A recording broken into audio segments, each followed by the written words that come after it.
Hi everyone, thanks for returning. Let's unravel another perplexing mystery. The case of Lauren Heike. Lauren Heike was born on November 20th, 1993, in Seattle, Washington, to a well-off family. Her father, Jeff, owned a plumbing manufacturing business, and her mother, Lana, worked in real estate. Lauren was close to her older brother, Ryan. She attended Central Kitsap High School in Silverdale, Washington. After graduating, Lauren moved to Phoenix and enrolled at the Gary Manuel Lida Institute to study cosmetology and skin care. Lauren took great care of herself and had a good understanding of cosmetics. Lauren started her career at 18 years old and achieved significant success. She initially spent 5 years, from 2015 onwards, working as a customer support representative. She then became a leading manager at Benefit, a renowned cosmetics company. Next, she worked as a cosmetologist at a beauty salon for 9 months.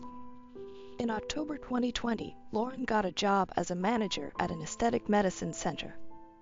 Additionally, she had aspirations to pursue a career in real estate, following in her mother's footsteps. At the time of the tragedy, Lauren was working full-time as an instructor at a golf club. Lauren was a confident and responsible individual who thrived in multiple areas, including the beauty industry, sports, and real estate. She made her physical health a top priority and led a healthy, active lifestyle. With a strong support system of friends and family, which allowed her to make the most of her leisure time by doing things she loved, such as traveling, going on hikes, and spending time with others. One of her favorite pastimes was walking alone, immersed in music and nature, savoring the fresh air, silence, and tranquility.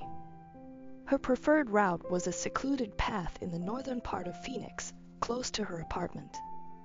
Lauren's parents worried about her walking alone in empty areas, but she felt sure she was safe. Lauren began each day with a consistent routine, waking up, drinking coffee, chatting with loved ones and friends, and embarking on her daily walk. She believes these things help her start her day on a positive note. However, Lauren has no idea that her gullible and carefree nature will put her in danger. On April 28, 2023, Lauren started her morning routine as usual. She had coffee, chatted with family and friends on the phone, and went for a walk in a quiet area near her apartment in northern Phoenix. The scenic trail took around 15 to 30 minutes to walk one way.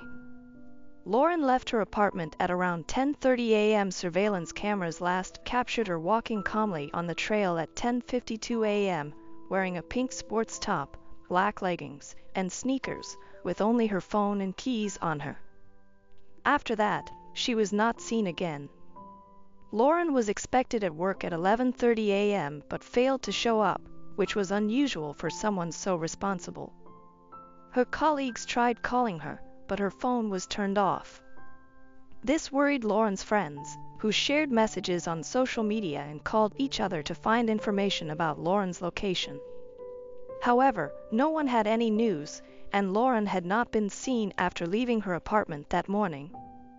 At about 1 p.m., Lauren's worried parents went to her apartment because they couldn't get in touch with her. They thought maybe she wasn't feeling well and that's why she didn't go to work. But Lauren wasn't there either. All her belongings were still in place, the doors were locked, and nothing suggested there had been a break-in or a struggle. It looked like she had gone out for a walk and just hadn't come back. After that, Lauren's relatives immediately filed a missing person report with the police. The authorities reacted swiftly and initiated a search, but unfortunately, they did not get any results.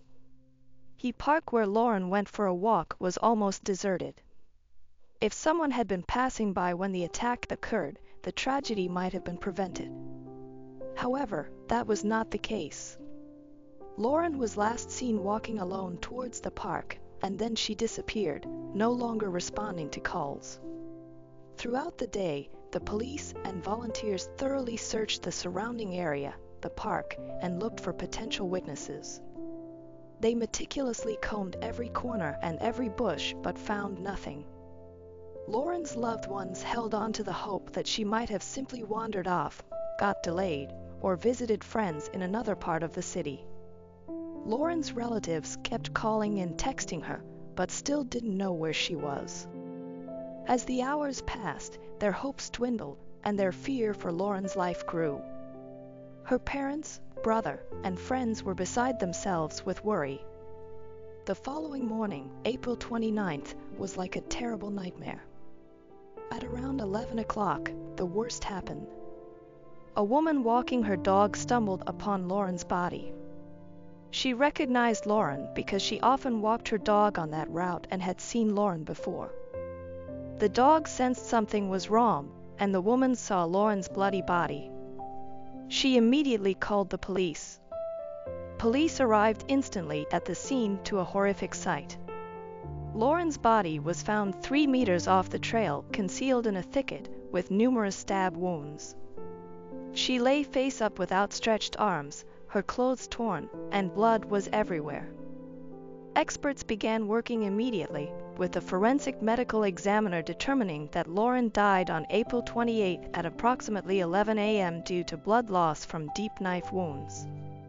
A total of 15 stab wounds were found on Lauren's body, likely inflicted with a pocket knife. The wound in her back area was fatal. The nature of the wounds indicated that the attack and murder lasted for some time, as they were in different parts of her body, varying in depth and shape. The injuries on Lauren's hands showed she had resisted, with deep cuts on both sides of her hands from trying to deflect the sharp knife. Police realized Lauren fought to the end, but her attacker was aggressive and strong. The attack was unexpected, and scratches on her back, shoulders, and torn clothing indicated the suspect attacked from behind, knocking her down and stabbing her with a knife. He then turned her over and continued to strike. At the crime scene, investigators found a clear footprint from a size 42 to 43 sneaker, likely belonging to the attacker. The area showed signs of a struggle, with Lauren attempting to crawl away and hide in nearby bushes. However, she was unable to escape, and bloodstains were found stretching several meters from the scene, ending near her body. It appeared that Lauren fought for her life and called for help, but unfortunately, she was alone in the deserted park at that early hour with no one nearby to assist her. Near the body, a barbed wire fence was discovered, which Lauren seemed to have desperately tried to climb over. Torn clothing and blood were found on the wire, suggesting that her attempt to overcome the fence resulted in the numerous scratches and abrasions on her body. Lauren's phone and house keys were found nearby, having fallen from her pockets during the struggle. Her phone was broken, with the last calls made on the evening of April 27th, indicating that no one had heard from her for over a day. Further examination of the area revealed a bloody pocket knife among the branches a few meters from the crime scene, providing another crucial piece of evidence. Experts quickly identified the object as the likely murder weapon. Further analysis of the blade and handle uncovered fingerprints and DNA traces from an unidentified male. Investigators also collected hair and skin cells from the killer at the crime scene. Lauren's body, along with all physical evidence, was promptly sent for forensic examination. Meanwhile, investigators reviewed the surveillance camera footage from the park. They found that one camera captured Lauren entering the park at 10:52, walking alone and listening to music on her headphones, without anything seeming out of the ordinary. However, just 1 minute later, a tall, thin man in dark clothing appeared on the recording, quickly passing by the camera as if attempting to conceal his face. Despite the man's efforts to hide, experts were able to make out that he was a young African-American male wearing a cap. Notably, his height, build, skin color, and clothing matched the description of the individual whose traces were discovered at the crime scene. Another camera, positioned at the park exit, recorded the same man rushing out from around the corner at 10:59, looking around frantically. He then tried to climb over the fence but got his clothes caught, ultimately jumping over and losing his cap in the process. The investigation gained its first lead from records showing the suspect disappearing in an unknown direction. Although the perpetrator's identity couldn't be immediately established, the police now had an accurate description and distinguishing features to work with. Notably, the unknown man appeared in the park around the same time Lauren was murdered, according to preliminary findings. The cameras captured footage of the killer before and after the crime. A detailed analysis of the footage revealed more information. The suspect moved with purpose, glancing around as if fearful of being seen. He appeared in the park about 30 to 40 seconds after Lauren did, suggesting he was following her. After committing the crime, the perpetrator fled the scene in the opposite direction of the park entrance, scaling a fence to escape quickly. This behavior supports the theory that the murder was premeditated and possibly not his first offense. The killer acted swiftly and boldly, attempting to avoid leaving evidence behind. However, in their haste, they made mistakes that allowed them to be partially captured on camera. Despite being shown footage from the cameras, Lauren's parents and friends were unable to identify the man in the video. The tragedy left everyone shocked and deeply saddened. Lauren's loved ones don't understand why someone could so cruelly take the life-kind and energetic girl. Lauren had no enemies, was not involved in any conflicts, and did not owe anyone money. Additionally, she did not own anything that was worth a significant amount. Her lifestyle is extremely healthy. As a result, the possibilities of revenge or robbery were quickly ruled out. A week after the murder, a press conference was held where police officers shared the evidence they had gathered and appealed to the public for help in identifying the suspect. Lauren's father, clearly distraught, pleaded with anyone who had information to come forward, help, and assist law enforcement. In response, Lauren's relatives offered a substantial reward for any information that could help identify the killer. The case sent shockwaves throughout the city, prompting thousands of people to take action by sharing information on social media, organizing search parties, and volunteering. Meanwhile, investigators continued to analyze physical evidence. Forensic experts carefully examined DNA, fingerprints, and other biological evidence in a laboratory. Eventually, they got a break in the case. The suspect's genetic profile matched a record in the police database, which identified Zion William Teasley, a 22-year-old African-American with a history of crime. Detectives promptly began to investigate Teasley's background. Their inquiry revealed that Teasley was raised in a troubled home. His parents struggled with addiction. Teasley had a criminal record from a young age, with offenses including theft, public disorder, and intimidation. In 2020, he was convicted of committing several armed robberies. As a result, Teasley spent almost a year incarcerated, but his sentence was reduced due to positive behavior, allowing him to be released early. Teasley's most recent arrest occurred in January 2023 for a knife attack on a bystander, but the charges were dropped when the victim withdrew their statement, resulting in Teasley receiving a suspended sentence. At the time of Lauren's murder, the suspect was under police supervision, requiring him to regularly report to the precinct. His last check-in occurred on April 27th, the day before the tragic incident in the park. Upon learning this, detectives started devising a plan to apprehend Teasley, placing him under 24-hour surveillance. It was discovered that Teasley was unemployed and spent most of his time at home, occasionally visiting the store or meeting with suspicious individuals. Having obtained an arrest warrant, police visited Teasley's apartment, breaking down the door to gain entry. However, they found no one inside. The search uncovered a bucket of chlorine, gloves, and rags, indicating Teasley's likely intention to eliminate evidence. Teasley's room contained a packed suitcase and a new passport in a different name, along with bus tickets to Canada, suggesting a plan to escape the country. The investigation led detectives to believe Teasley was aware of the search and aimed to evade justice. A massive search operation was launched. Information about Teasley was sent to all states, and border agents were instructed to apprehend the suspect. Surveillance systems have been enhanced at railway stations, airports, and highways. By tracking calls from Teasley's phone and analyzing cell tower signals, detectives sought to pinpoint his location. Concurrently, they collected more evidence, including accounts from witnesses who spotted Teasley following Lauren the day before the murder. Another witness stated that they saw him in the same park 2 days prior to the tragic incident. A thorough investigation into Teasley's past revealed a disturbing pattern of violent behavior towards women. Just a month prior to Lauren's murder, he was detained for harassing a woman at a nightclub. Furthermore, a former girlfriend had previously filed a complaint against him for physical abuse, although the case was ultimately dropped due to insufficient evidence. It is clear that Teasley was an extremely unstable and aggressive man with a deep hatred of women, whom he considered inferior.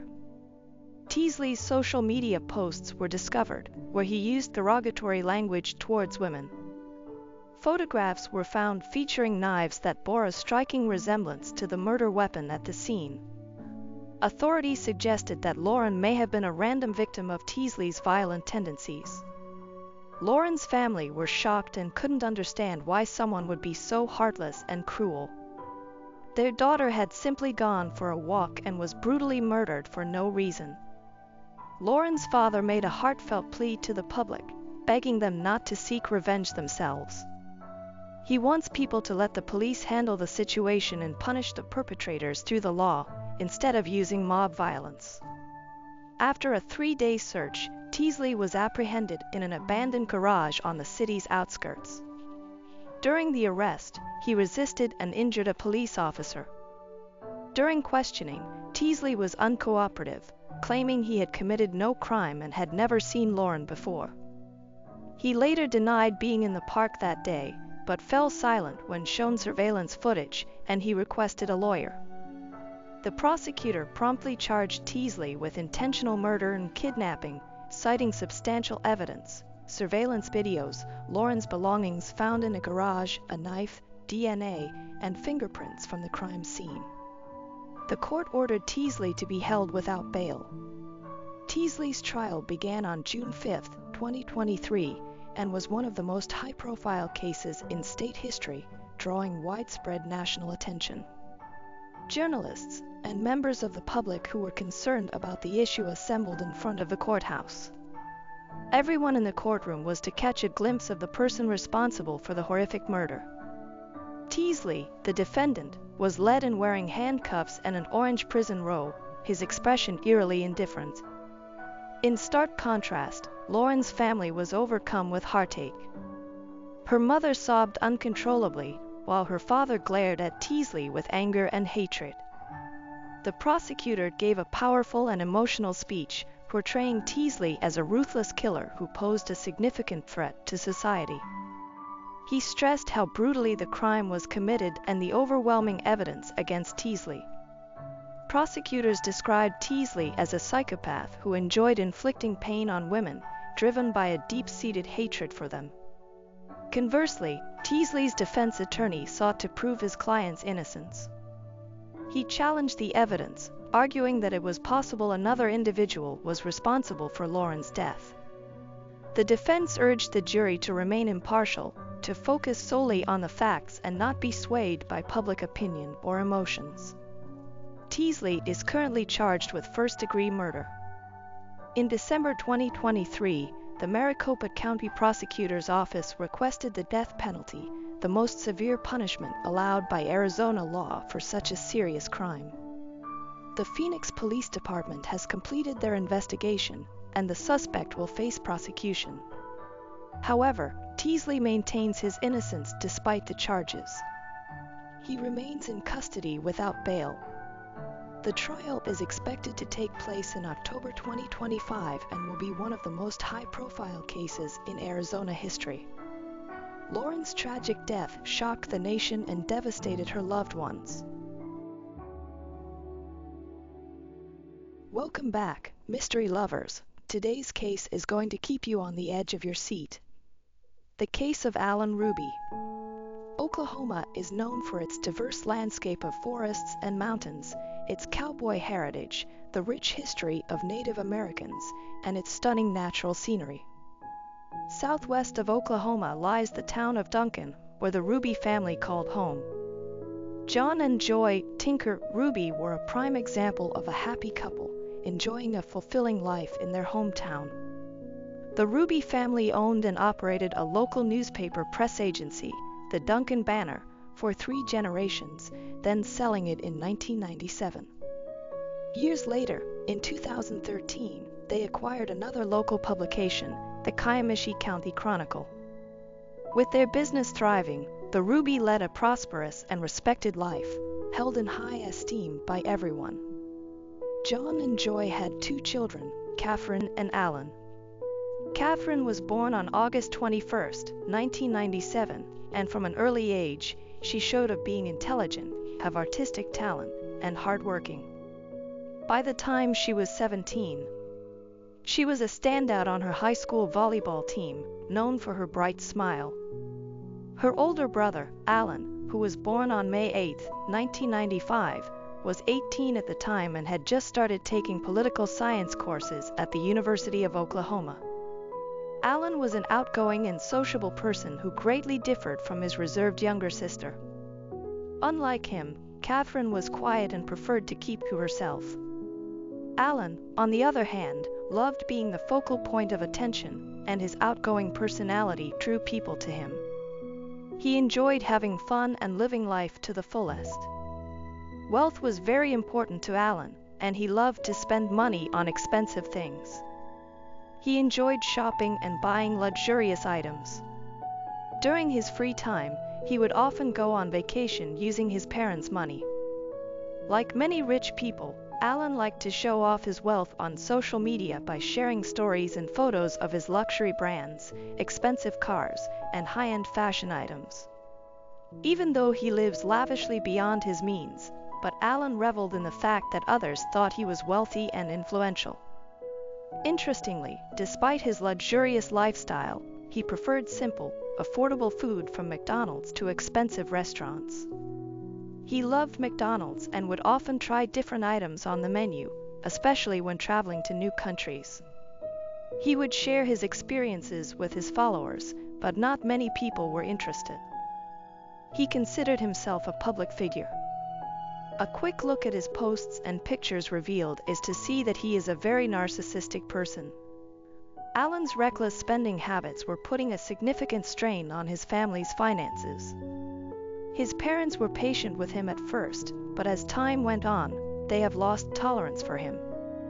The family's publishing business was already struggling due to the shift towards digital media, and Alan's extravagant spending made things worse. As the demand for print media decreased, the family's resources dwindled rapidly, leaving John Joy to deal with the consequences of Alan's actions. At first, Alan's parents took on the financial strain themselves by cutting back on their own expenses. However, they soon realized this was not enough and shifted their focus to reducing their children's spending, Catherine and Alan. They discovered their son's spending was out of control. As a result, they made the difficult decision to stop supporting Alan financially. By the time they made this decision, Alan's spending had become a serious problem. His love of shopping had turned into an addiction. He was unable to go a day without buying something new and expensive. Due to no more financial support from family, Alan became desperate and started taking advantage of the people around him. Sadly, he even targeted his own grandmother, tricking her into giving him her credit card information so he could fund his lavish lifestyle. The first thing Alan did after getting his grandmother's credit card details was to take a trip to Paris, a city he loved, where he wasted time in spending her money and showing off his expensive purchases on social media. However, when Alan eventually tired of his spending spree in France, he came back home, but instead of a warm welcome from his family, he was met by the police. Alan's father was at his wits' end with his son's behavior. He had forgiven Alan's antics in the past, but things had gone too far. The final straw came when Alan stole over $5,000 from his grandmother, leading to his arrest. Despite the severity of his actions, Alan received a relatively lenient sentence. Instead of going to jail, he was put on probation in order to pay back the money he had stolen. He also had to attend counseling sessions for substance abuse and alcohol use. Alan was given a second chance in a deferred sentencing program, with a court date set for November 2014. However, this did not help him change more positively. Instead of reforming, Alan's mindset shifted to blaming others. He became increasingly resentful towards his parents, holding them accountable for taking away his financial freedom and sumptuous lifestyle. Alan's life was not just affected by his family problems. He also struggled with financial difficulties. In order to continue his lavish lifestyle, Alan turned to loan sharks for help. After his expensive trip to Europe and losing his family's financial support, he found himself heavily in debt to loan sharks. He had no way to pay back the large sum of money he owed, which was getting bigger by the day. As the interest on the debt kept growing, his situation became even more serious. Alan's life of ease and luxury was now falling apart. Faced with these financial difficulties, he felt like he had to do something. He was desperate to keep living extravagant lifestyle and avoid the consequences caused by him, which led him to make poor decisions. Alan came up with a plan to get a large sum of money to solve his financial problems. He thought he could do this by taking out life insurance policies on his family members and then waiting for them to die. However, there was a major obstacle. His parents were young, healthy, and not likely to die anytime soon. Nevertheless, Alan was desperate to get his hands on his inheritance and was willing to consider harming his parents, and possibly his younger sister, who achieved this. He believed his family had treated him unfairly and thought that by eliminating them, he can solve his problems and can spend freely without worry. On a Thursday in October 2014, John left home for a brief period to run some errands. This was exactly the opportunity his son Alan had been waiting for. While his father was away, Alan secretly took the family car keys, retrieved his father's handgun from the vehicle, and brought it back into the house. As he re-entered the house, he spotted his first target, his mother, Joy, who was sitting at the dining table, completely unaware of the danger approaching her from behind. In a split second, Alan pulled the trigger, ending her life instantly. After being shot the first time, Joy did not die and fell to the ground. This led Alan to shoot a second time. Meanwhile, Alan's 17-year-old sister, Catherine, was outside working on her car. When she heard the noise from the shots, she quickly ran inside to see what was happening. As she turned a corner, she was met by her brother holding a gun and pointing it at her. Before she could understand what was happening, Alan shot her with his third bullet, and she immediately fell to the ground lifeless. For over an hour, Alan sat next to the lifeless bodies of his younger mother and sister, waiting for his father to arrive home. When the father arrived, he was met with disloyalty from his son, which led to a severe and deadly injury. Witnessing his father collapse, Alan shot him one more time to make sure he was dead. By killing his family members, who controlled his spending, Alan became financially independent. Now he can freely spend money as he pleases without being stopped by his parents. After murdering his parents and younger sister, Alan destroyed the household security footage and took the murder weapon, leaving behind the remains of a once loving family. Concerns grew among John's co-workers when he missed work on Friday. Notably, he had been scheduled to cover the school football game, an event he always attended. When his co-workers tried calling his home, no one answered. Their worries intensified when neither John nor his wife showed up to the newspaper office after the weekend, without any prior notice. On Monday, October 13th, at approximately 9 a.m., the Duncan City Police Department received a distress call from a housekeeper who worked for the John family. She reported in panic that she had seen a horrifying scene in John's house. Upon entering the house, she found the lifeless bodies of John, 50, his wife Joy, 48, and their 17-year-old daughter Catherine, who all appeared to have been killed. The housekeeper was concerned for the safety of the John's eldest child, Alan, who was nowhere to be found, leading her to fear that he may have been abducted after his family was killed. After eliminating his family and clearing the way for his inheritance, Alan went to Dallas, Texas, with a friend to attend a football game and create an alibi. They stayed at a luxurious hotel and Alan started posting pictures on social media as soon as they arrived. This was a deliberate move by Alan to avoid raising suspicion about the tragic incident that had befallen his family. Despite a recent family tragedy, Alan went on a weekend trip with friends and made it seem like he was carefree. Over the weekend, he posted many photos on social media, hiding the dark reality of his younger sister and parents' deaths in their home, surrounded by dried blood. His friends noticed that he was in high spirits the entire time, laughing and enjoying himself as if he had not committed a terrible crime. He appeared to be reveling in his newfound freedom, seemingly unaware that he was on probation for past theft charges, specifically stealing money from his grandmother. Furthermore, his trip to Dallas from Oklahoma was itself a probation violation, rendering his trip to Dallas to create an alibi invalid. Due to the time gap between his hotel check-in and the tragic incidents at his family's residence. While the police were thoroughly searching the Johns' home for clues, Alan was reported as missing. However, an important part of the security camera was missing, the backup disc that usually stored video recordings, making it harder for detectives to figure out what had happened. After a short 2 days, the police finally found Alan. They had been looking for him because he broke his probation terms by traveling across state lines. As the investigation continued, police also began to look into whether Alan might have been involved in some kind of fraudulent activities.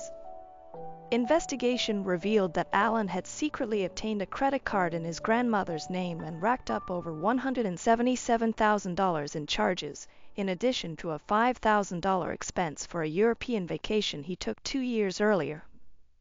Alan had previously shown aggressive behavior towards his mother during a heated financial argument. However, his mother, Joy, chose to forgive him. Law enforcement officials were shocked by the extent of Alan's deception to maintain his lavish lifestyle. Little did they know, the situation was about to take a turn for the worse, especially now that Alan was in custody and fully aware of his family's situation. The investigators saw this juncture as crucial, as Alan's response could reveal his guilt. The police carefully observed his reaction, which was overly dramatic, with loud crying and excessive displays of sadness. However, they believed his distress was not due to the loss of his family, but rather from the loss of financial resources and social status. The detectives quickly became suspicious of Alan's involvement in his family members' tragic deaths, seeing through his fake tears. His reactions only strengthened their suspicions that he was responsible. His emotional expression was like he realized that his reckless behavior was about to pay the price. He eventually admitted to premeditating the murder of his parents. Alan had attempted to cover his tracks carefully to avoid capture, but his plan to mislead law enforcement ultimately failed. Alan confessed his entire plan to the police. His main goal was to gain inheritance of his family's wealth. He was deeply in debt to loan sharks, owing $3,000, and said that the severe threats from these creditors led him to desperation. Alan wanted the police to feel sorry for him, portraying himself as a victim. When questioned about the gun, Alan stated that he had thrown it into a nearby lake. Despite extensive searches by divers, the gun was never found in the lake. During the investigation, authorities found a storage unit rented under Alan's grandma's name. Inside, they found the missing hard drive from his home security system and the gun, providing strong evidence against him. The unit also contained blue gloves with Alan's DNA. This evidence, combined with Alan's confession, solidified the case against him. As Alan was being held without bail, the prosecution felt confident in their case. Prosecutors viewed Alan as a danger to society because of the serious nature of the crimes he committed against his own family, leading them to plan a severe trial against him. Alan negotiated a plea deal to avoid the death penalty by pleading guilty to the murder of his family in exchange for 3 consecutive life sentences, which was accepted by the remaining family members. The news that Alan was behind the crime shocked everyone who knew the family John, a kind and respected family. The town was left in shock and deeply disturbed by the horrific crimes Alan committed. Many people, especially Alan's friends, were in utter disbelief, as they understand how his financial difficulties could have pushed him to commit such a heinous crime against his own family. Alan's life has taken a drastic turn for the worse, leaving him alone and disconnected from the world. Confined to a cell, he has lost touch with everyone he once knew. With no friends or loved ones left to turn to, he feels completely and utterly abandoned.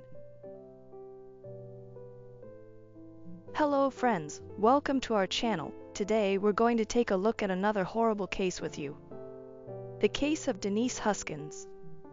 In the late hours of Sunday, March 22, 2015, 29 years old Denise Huskins was alone in her Vallejo apartment in the San Francisco Bay Area of California. She had planned to spend the evening by herself, but her phone buzzed with a message from her ex-boyfriend, Aaron Quinn, asking to meet up for a discussion.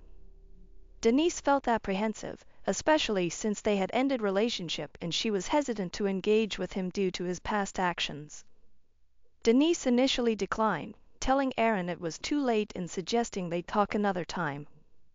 However, after receiving another message from him, she sat on sofa, contemplating her next move, and she thought about how she had met Aaron last summer.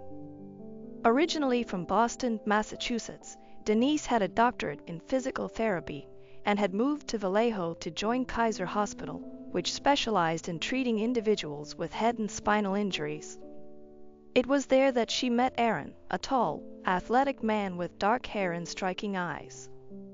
Denise and Aaron quickly got acquainted and started chatting with each other. At first, they shared stories about their past. Aaron had been engaged before, but the relationship ended when he found out his fiancée had cheated on him. Denise listened and showed sympathy, but she found herself developing feelings for him too. As they spent more time together, their friendship has turned into love. By autumn 2014, they were officially a couple. However, things took a turn in March 2015, when Denise discovered that Aaron was secretly reaching out to his ex-fiancée, asking her to take him back. This revelation upset Denise deeply, and she decided to cut ties with him altogether.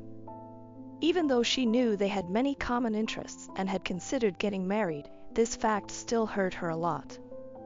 The feeling of betrayal and hurt overshadowed her love for Aaron, leaving her heart aching. She tried to ignore the stream of texts from Aaron. He asking to meet up and discuss their situation. His persistence left Denise torn and uncertain. Although her heart was still hurting, under his persistent persuasion, Denise began to feel shaken, and she gave in and agreed to meet. Denise got up from her sofa and prepared to leave her residence. At around 5:30 p.m., she got in the car and then, on the way, she stopped to buy a pizza. When she arrived at Aaron's 2-story house on the 500 block of Kirkland Avenue, she collected the pizza from the passenger seat and took her purse before approaching the entrance.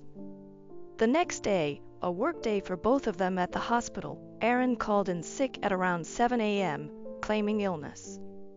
Denise also texted her supervisor, said she would be absent that week because she had family matters to attend to.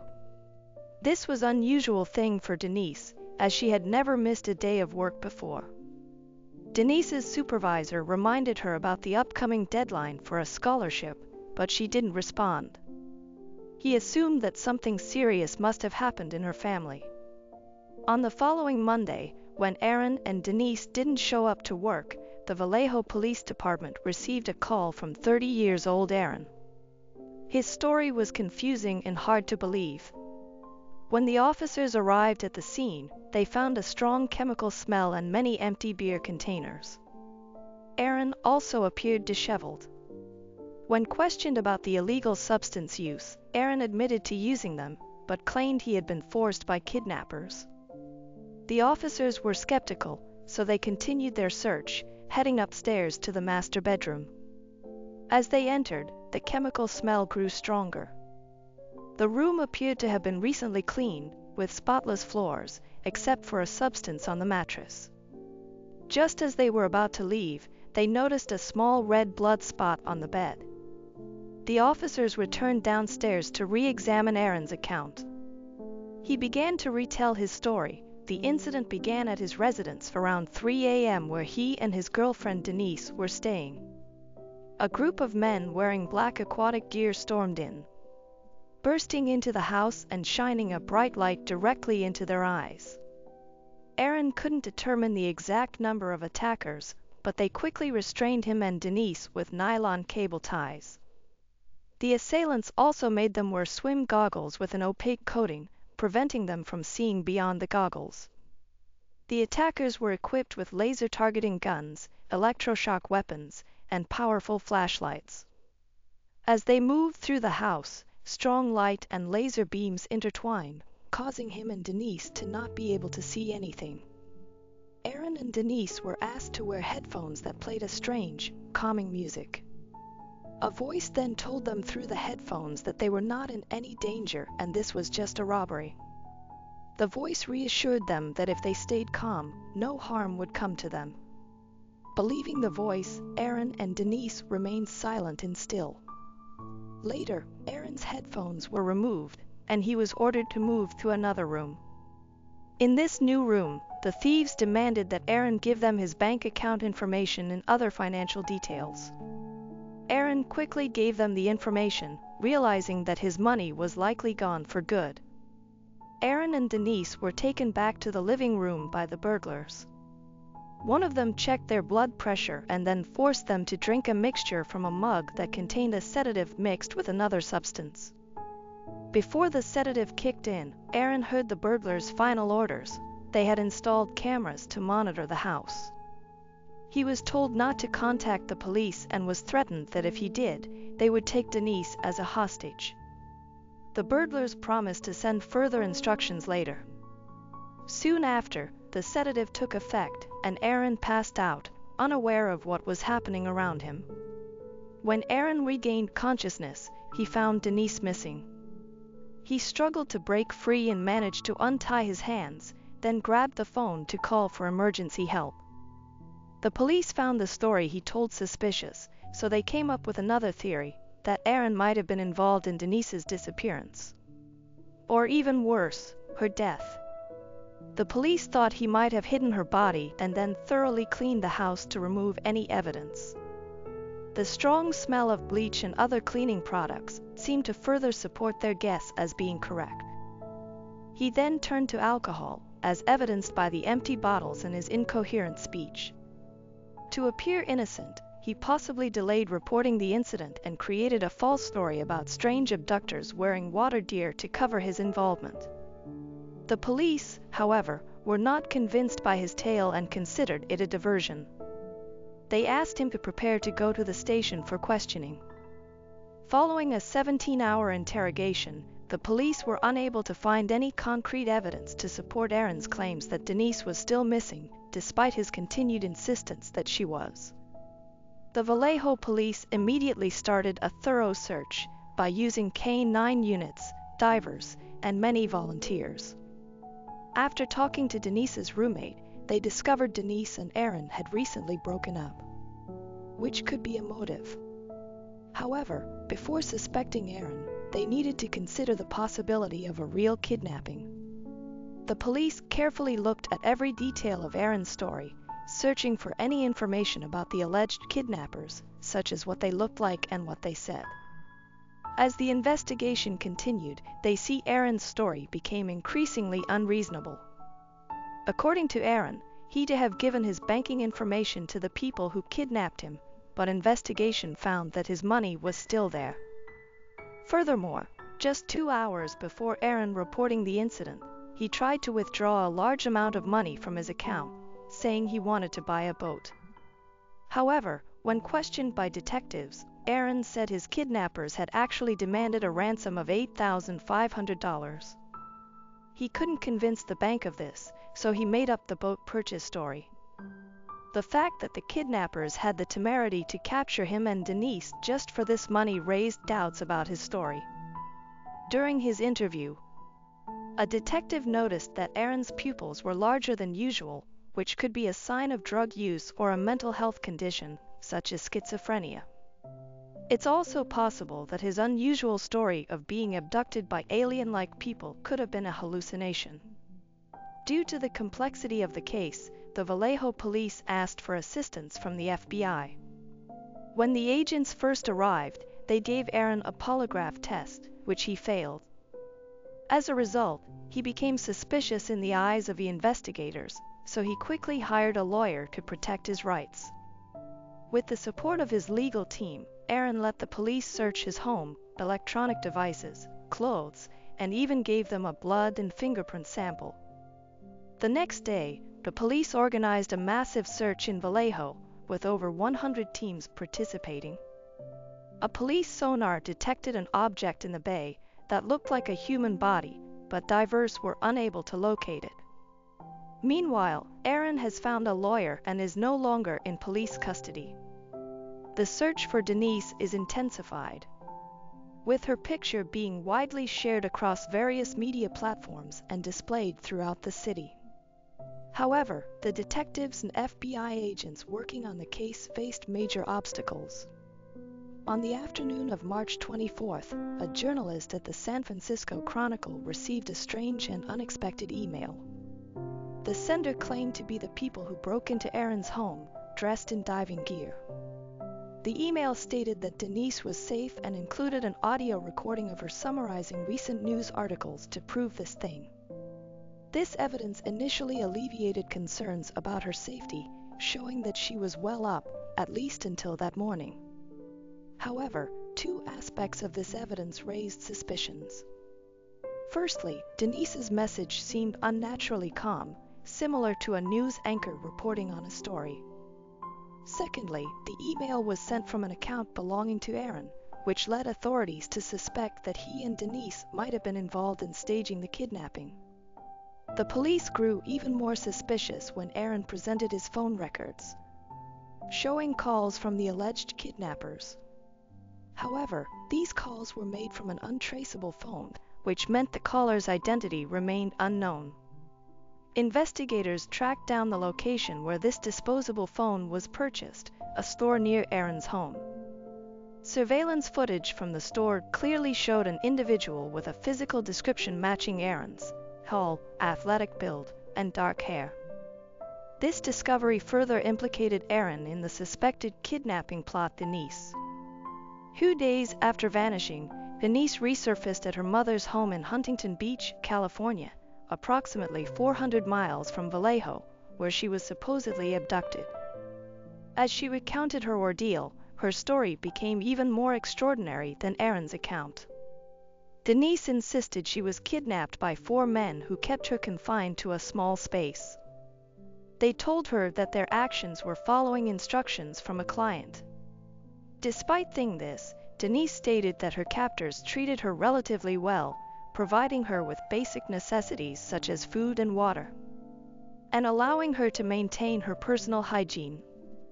Denise was initially cooperative with the police, but she became defensive and sought a lawyer when she sensed the officers didn't believe her. This left the investigators confused and skeptical of her story. They thought that Aaron and Denise might have made up the abduction story to get attention, become famous, or escape their problems for a while. The detectives were known to understand why 2 successful people from wealthy families would create such a complicated and fake story. The Vallejo police held a news conference to reassure everyone that there was no need to be concerned about recent assaults in the area. Despite not identifying a suspect or confirming that an abductor existed, they maintained that residents had nothing to worry about. The media remained highly interested in the case, drawing parallels to the movie Gone Girl, where the main character stages her own disappearance. Authorities expressed disappointment that Denise and Aaron had fabricated this story, wasting their time and resources.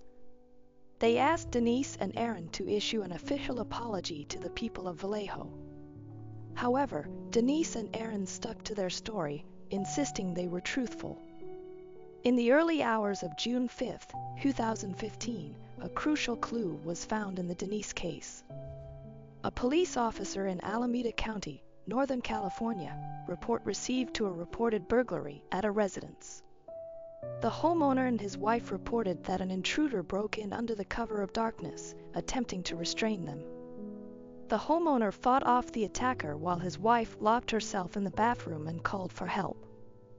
The attacker fled the scene, but in his haste, he left behind his smartphone in the hallway.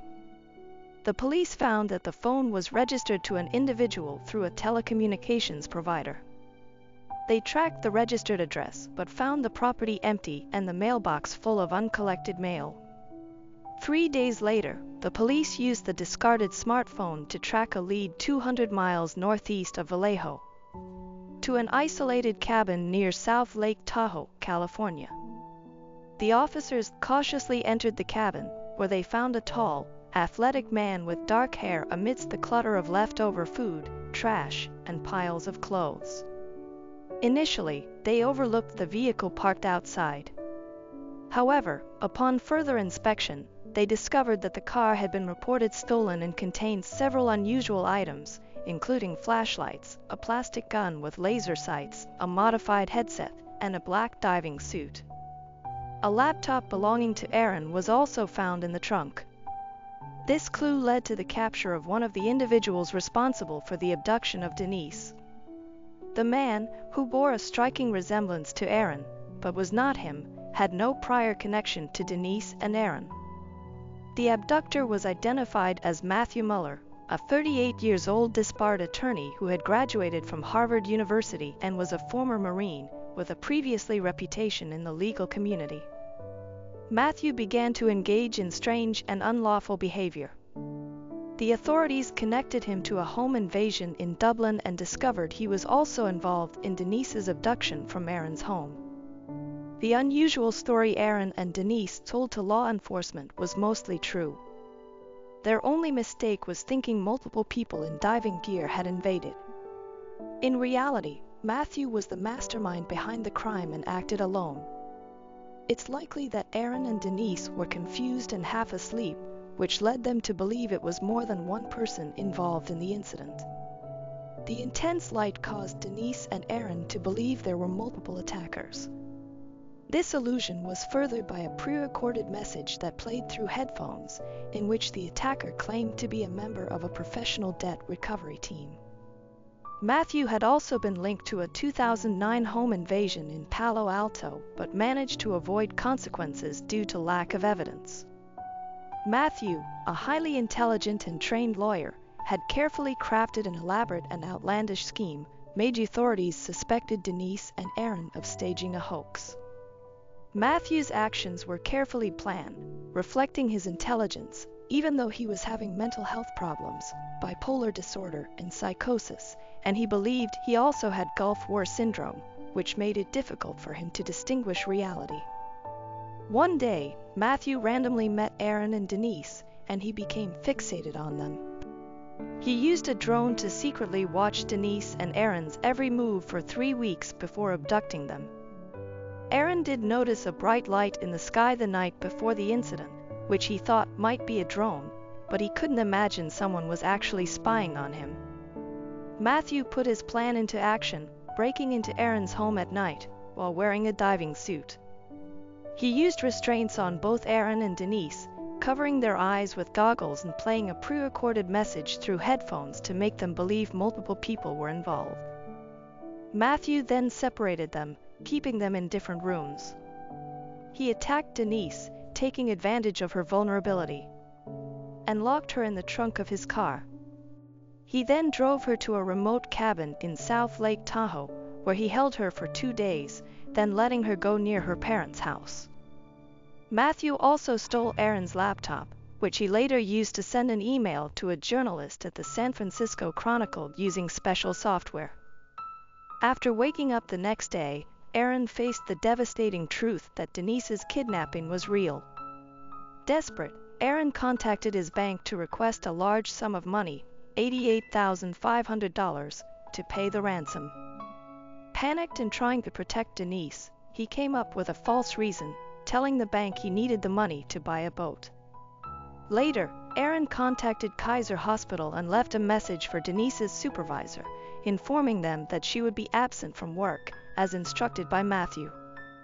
The investigation uncovered a disturbing video recorded by Matthew, showing him physically abuse Denise. After seeing the evidence, the Vallejo police apologized Denise and Aaron because at first thought they had made up the story of being kidnapped. Denise and Aaron decided to sue the city of Vallejo, citing the mistreatment they received during the investigation. The lawsuit ultimately resulted in a $2.5 million settlement, acknowledging the mistakes made in handling the case. Matthew Muller was found guilty of kidnapping charges and received a 40-year prison sentence in 2017. During his trial, Matthew expressed remorse for his actions and the pain he caused. After the kidnapping, the victim, Denise, faced skepticism and was even accused of making it up. Ironically, Matthew the crime came forward to defend her. He sent 2 anonymous letters to the media, claiming that the kidnapping had indeed taken place. Denise also experienced relentless nightmares and struggled to overcome the trauma. She waited until Matthew's conviction in 2017 to openly discuss the incident. Denise reported she being held by multiple men, which Matthew confirmed by admitting he had accomplices, although he refused to reveal their identities. Aaron and Denise grew closer, got married, had a child. Then they wrote a book together called Victory F that told the story of their experience.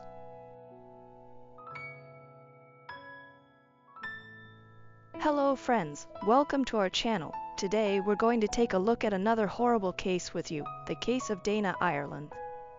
Dana Marie Ireland was born on December 12, 1968, in Fort Belvoir, Virginia, to John Ireland and Mary Louise Crank. She was the youngest daughter, with an older sister, Sandra, who was 7 years her senior. In 1991, when Dana was 23, she visited her sister in Hawaii with her parents. On December 24th, Dana borrowed her sister's bike for a ride. However, she never returned. Her bike, shoe, and a clump of hair were later found on the side of the road, but Dana was nowhere to be seen. The condition of the bike suggested that Dana had been struck by a vehicle. The impact was severe, causing significant damage to the bike's wheels and steering wheel. Unfortunately, hopes that the driver who hit Dana had taken her to the hospital were short-lived. Tragically, Dana was found 5 miles from where her bike was discovered. She had suffered severe injuries to her body and head, and her lower body was exposed. The evidence suggested that Dana had not only been hit by a car but had also been taken advantage of while she was vulnerable. Nurse Jerry Gallagher is haunted by a traumatic event that occurred on Christmas Eve 1991. A friend, Brian, arrived at her home on Satellite Road in a rural area 25 miles southeast of Hilo. He had found she, Dana Ireland, severely injured and in need of medical attention. Gallagher, who was licensed to provide care, accompanied Brian to the scene, just a mile from her house. Upon arrival, she found Dana lying on the ground, naked from the waist down, with severe bruises on the inner sides of her legs. Gallagher attempted to administer first aid using a kit, but Dana's most critical injury was a severe head wound on the back of her skull. When Gallagher inquired about her identity, Dana's response was incoherent, seeming to utter the words, "is land."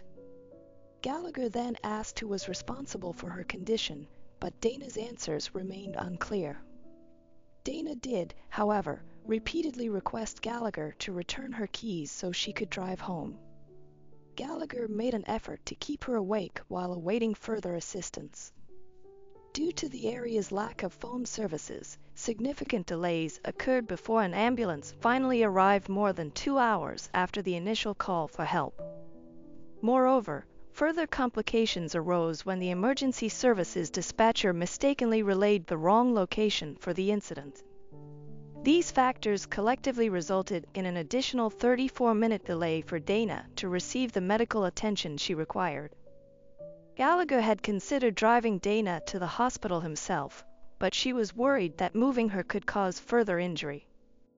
She has since struggled with the decision and the fact that it took so long for help to arrive. An ambulance finally brought Dana to Hilo Hospital at 7:56 p.m. Unbeknownst to her parents, John and Mary Louise, who were searching for her, Dana was the injured woman being treated at the hospital. They had found her damaged bicycle by the side of the road and were trying to locate her.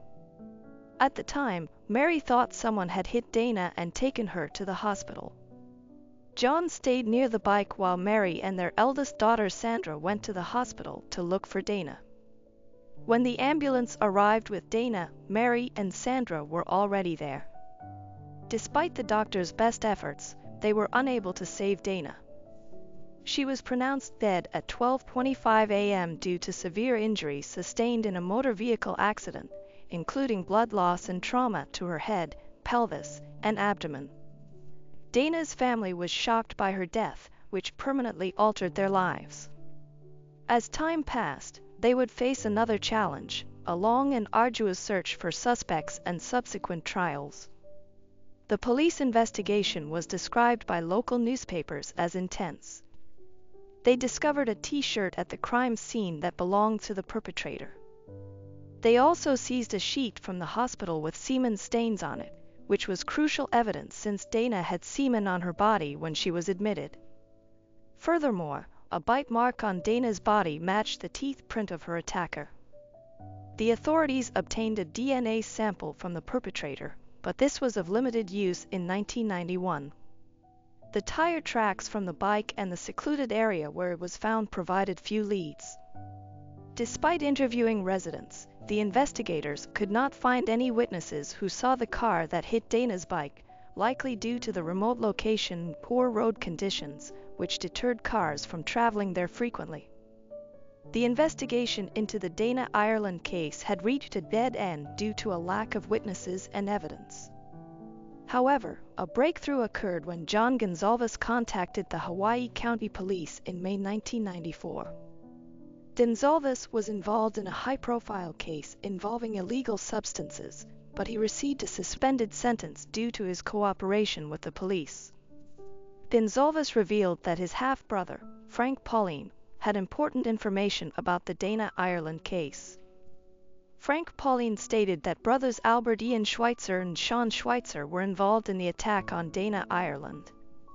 The Schweitzer family lived next door to the Frank Pauline family, and their families did not get along. According to Frank Pauline, he was present when the Schweitzers attacked Dana Ireland. They allegedly ran her over, put her in the trunk, and took her to another location.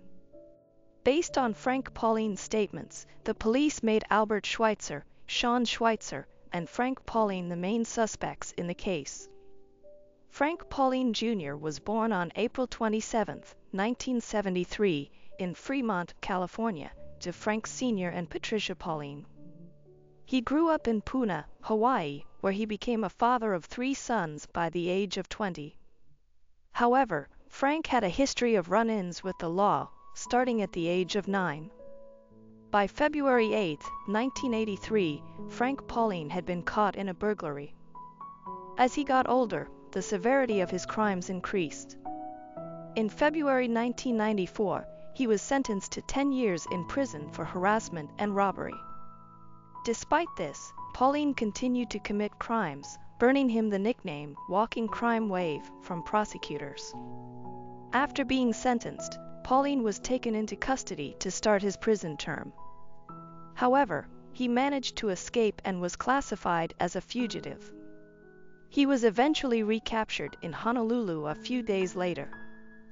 3 months after Pauline received a 10-year sentence, his brother John Gonzalez contacted the authorities and provided information about the Dana Ireland case. Pauline and Gonzalez decided to cooperate with the investigation, which could potentially reduce Pauline's sentence. John Gonzalez was initially a questionable source of information, but after speaking with investigators, the case against him for illegal substances was closed, and he received a suspended sentence.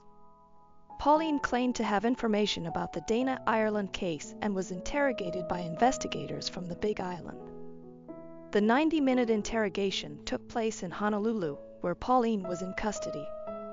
During the interrogation, Pauline provided details about the attack on Dana Ireland and reconstructed the crime scene on the Big Island, showing detectives the locations he mentioned earlier. Pauline told detectives that on December 24, 1991, brothers Albert Ian and Sean Schweitzer picked him up at his home in a purple Volkswagen Beetle. Albert Ian was driving. Before they saw a woman on the side of the road, they stopped to take illegal substances. As they approached an intersection near Kapaho, they saw she standing on the side of the road. Pauline recalled Albert Ian pointing her out, saying, "Look at that girl," but they initially continued driving. Albert Ian then suggested turning the car around so he could talk to she. As they drove back, traveling at 40 to 45 miles per hour, Albert Ian failed to stop in time and accidentally hit she, later identified as Dana Ireland. After hitting Dana, the trio got out of the car, loaded her into the trunk, and continued driving. A short distance later, they stopped and removed Dana from the car. Despite being injured, she was still alive. Pauline claimed he did not assault Dana, unlike the Schweitzer brothers. However, he said something that had severe consequences. According to Pauline, Albert Ian insisted that he find a tire iron and hit Dana on the head to end her suffering. Pauline's initial statement to the police was written down and he signed it, confirming that he testified voluntarily, without coercion, threats, or influence from substances. He was later moved to the Maui Community Correctional Center for protection due to threats from fellow inmates. However, 2 years later, Pauline retracted his statement, claiming he fabricated his story at his stepbrother's request to avoid jail. He admitted he was not present during the attack but had information about those responsible. Pauline explained that he lied about being there to make his information credible and to avoid being accused of perjury, but perjury was not one of the charges he faced. On July 30, 1997, Frank Pauline was charged with the murder of Dana Ireland after signing a confession claiming he had struck her with a tire iron. However, the confession raised suspicions, as when investigators took him to the Big Island, he was unable to identify the exact location of the crime or where Dana's body was found. This led investigators to question the truthfulness of Pauline's confession. Pauline eventually retracted his confession, fearing that if he continued to lie, he could be charged with perjury.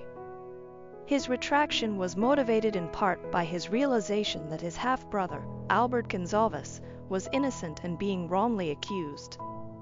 In the end, Gonzalez was able to avoid major charges related to a separate crime, and in exchange, he agreed to testify against Pauline at his trial. At the time of the arrest, DNA testing technology was not as advanced as it is today.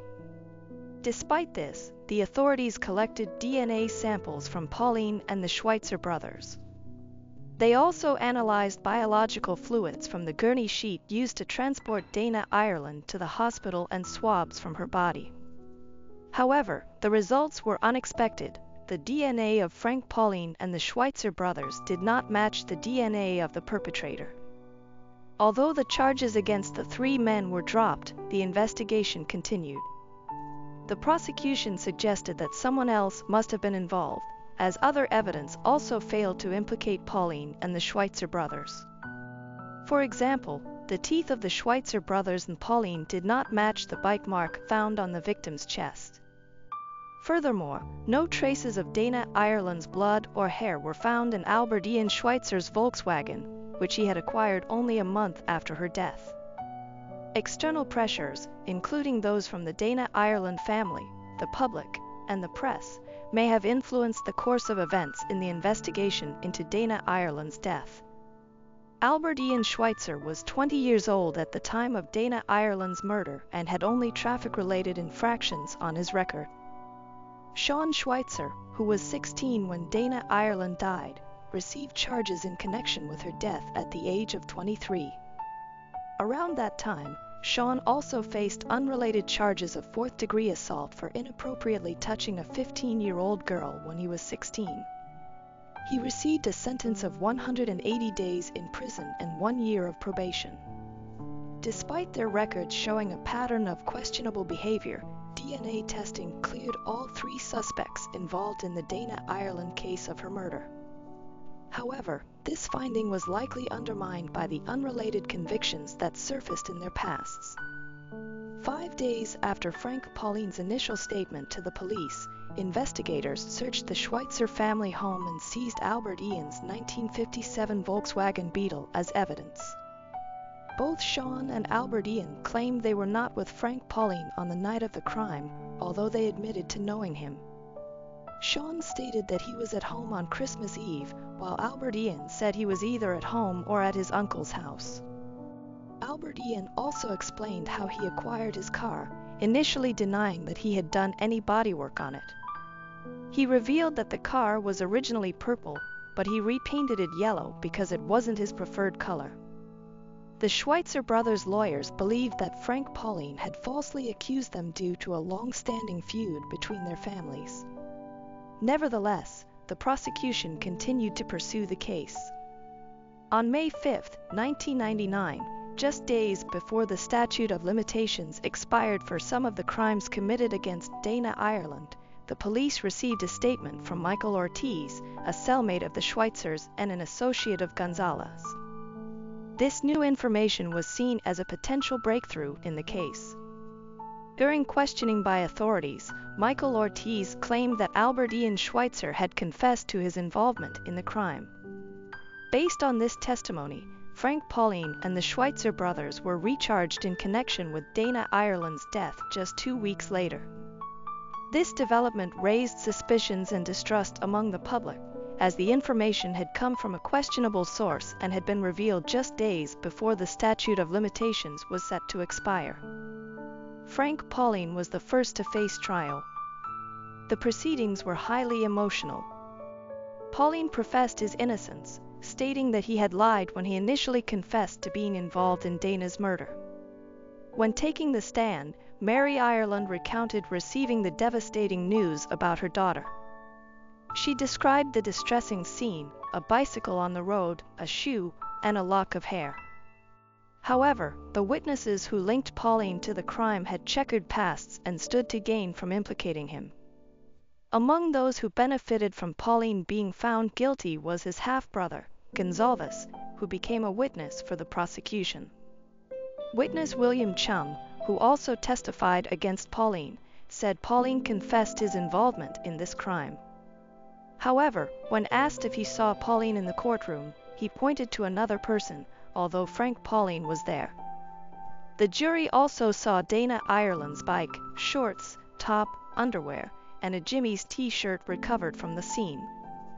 Not one of those items had DNA from Pauline or the Schweitzers.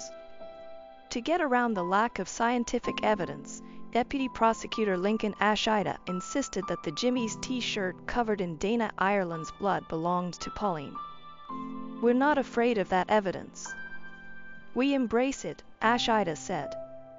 Then, that same DNA technology works both ways for the defense and the prosecution.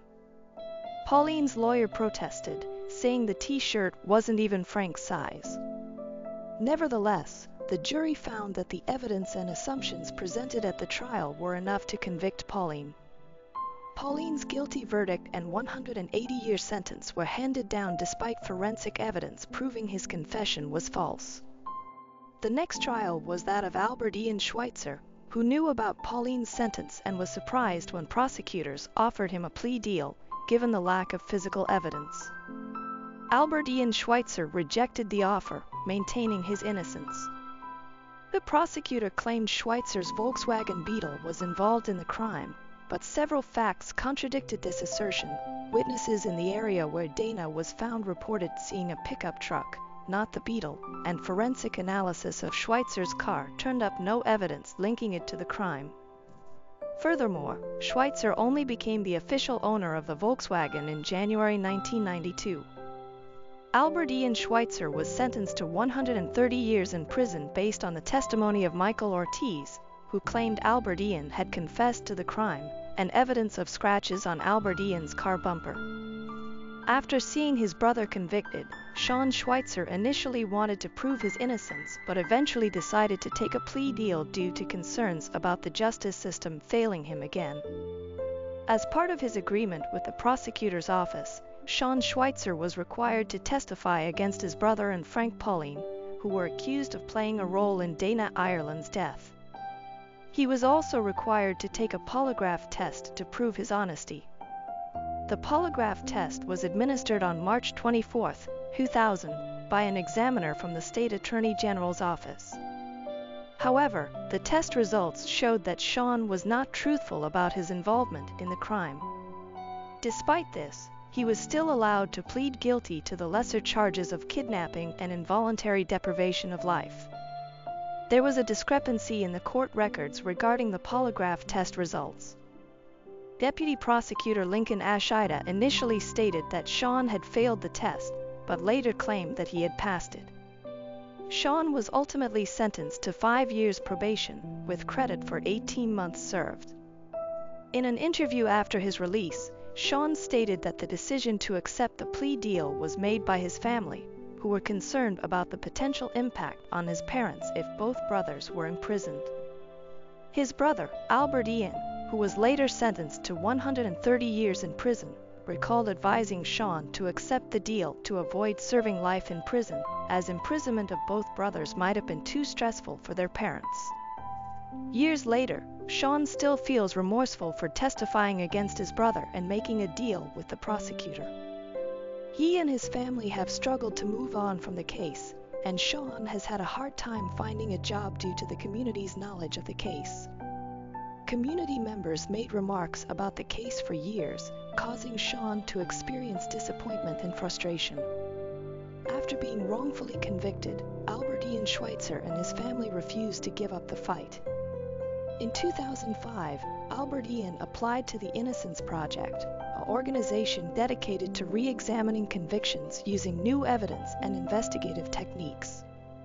The case eventually gained momentum in 2010 when students from the University of Hawaii, lawyers, and professors started re-investigating the old files from the Dana Ireland case. Local prosecutors authorized the investigation, which has spanned several years. Throughout this process, efforts continued to deliver the desired outcome, justice for Albert Ian. The goal was to rectify a miscarriage of justice and bring about restitution. The investigation's findings and the subsequent actions taken will bring truth and closure to the matter. Ultimately, the hope is that justice will prevail, and the issue will be laid to rest.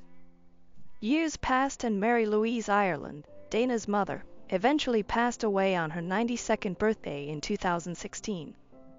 Meanwhile, Linda battled breast cancer, which made it difficult for her to visit her son, Albert Ian.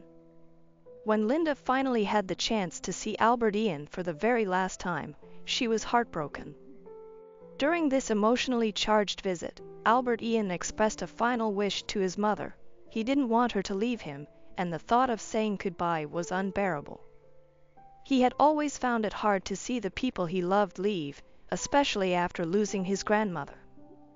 Albert Ian confided in his mother that it was his greatest fear, losing those closest to him, and that he never wanted to have to say goodbye to her again. A DNA expert, Nancy Dinh, testified at the trial after retesting evidence using advanced methods that were not available during the original trials.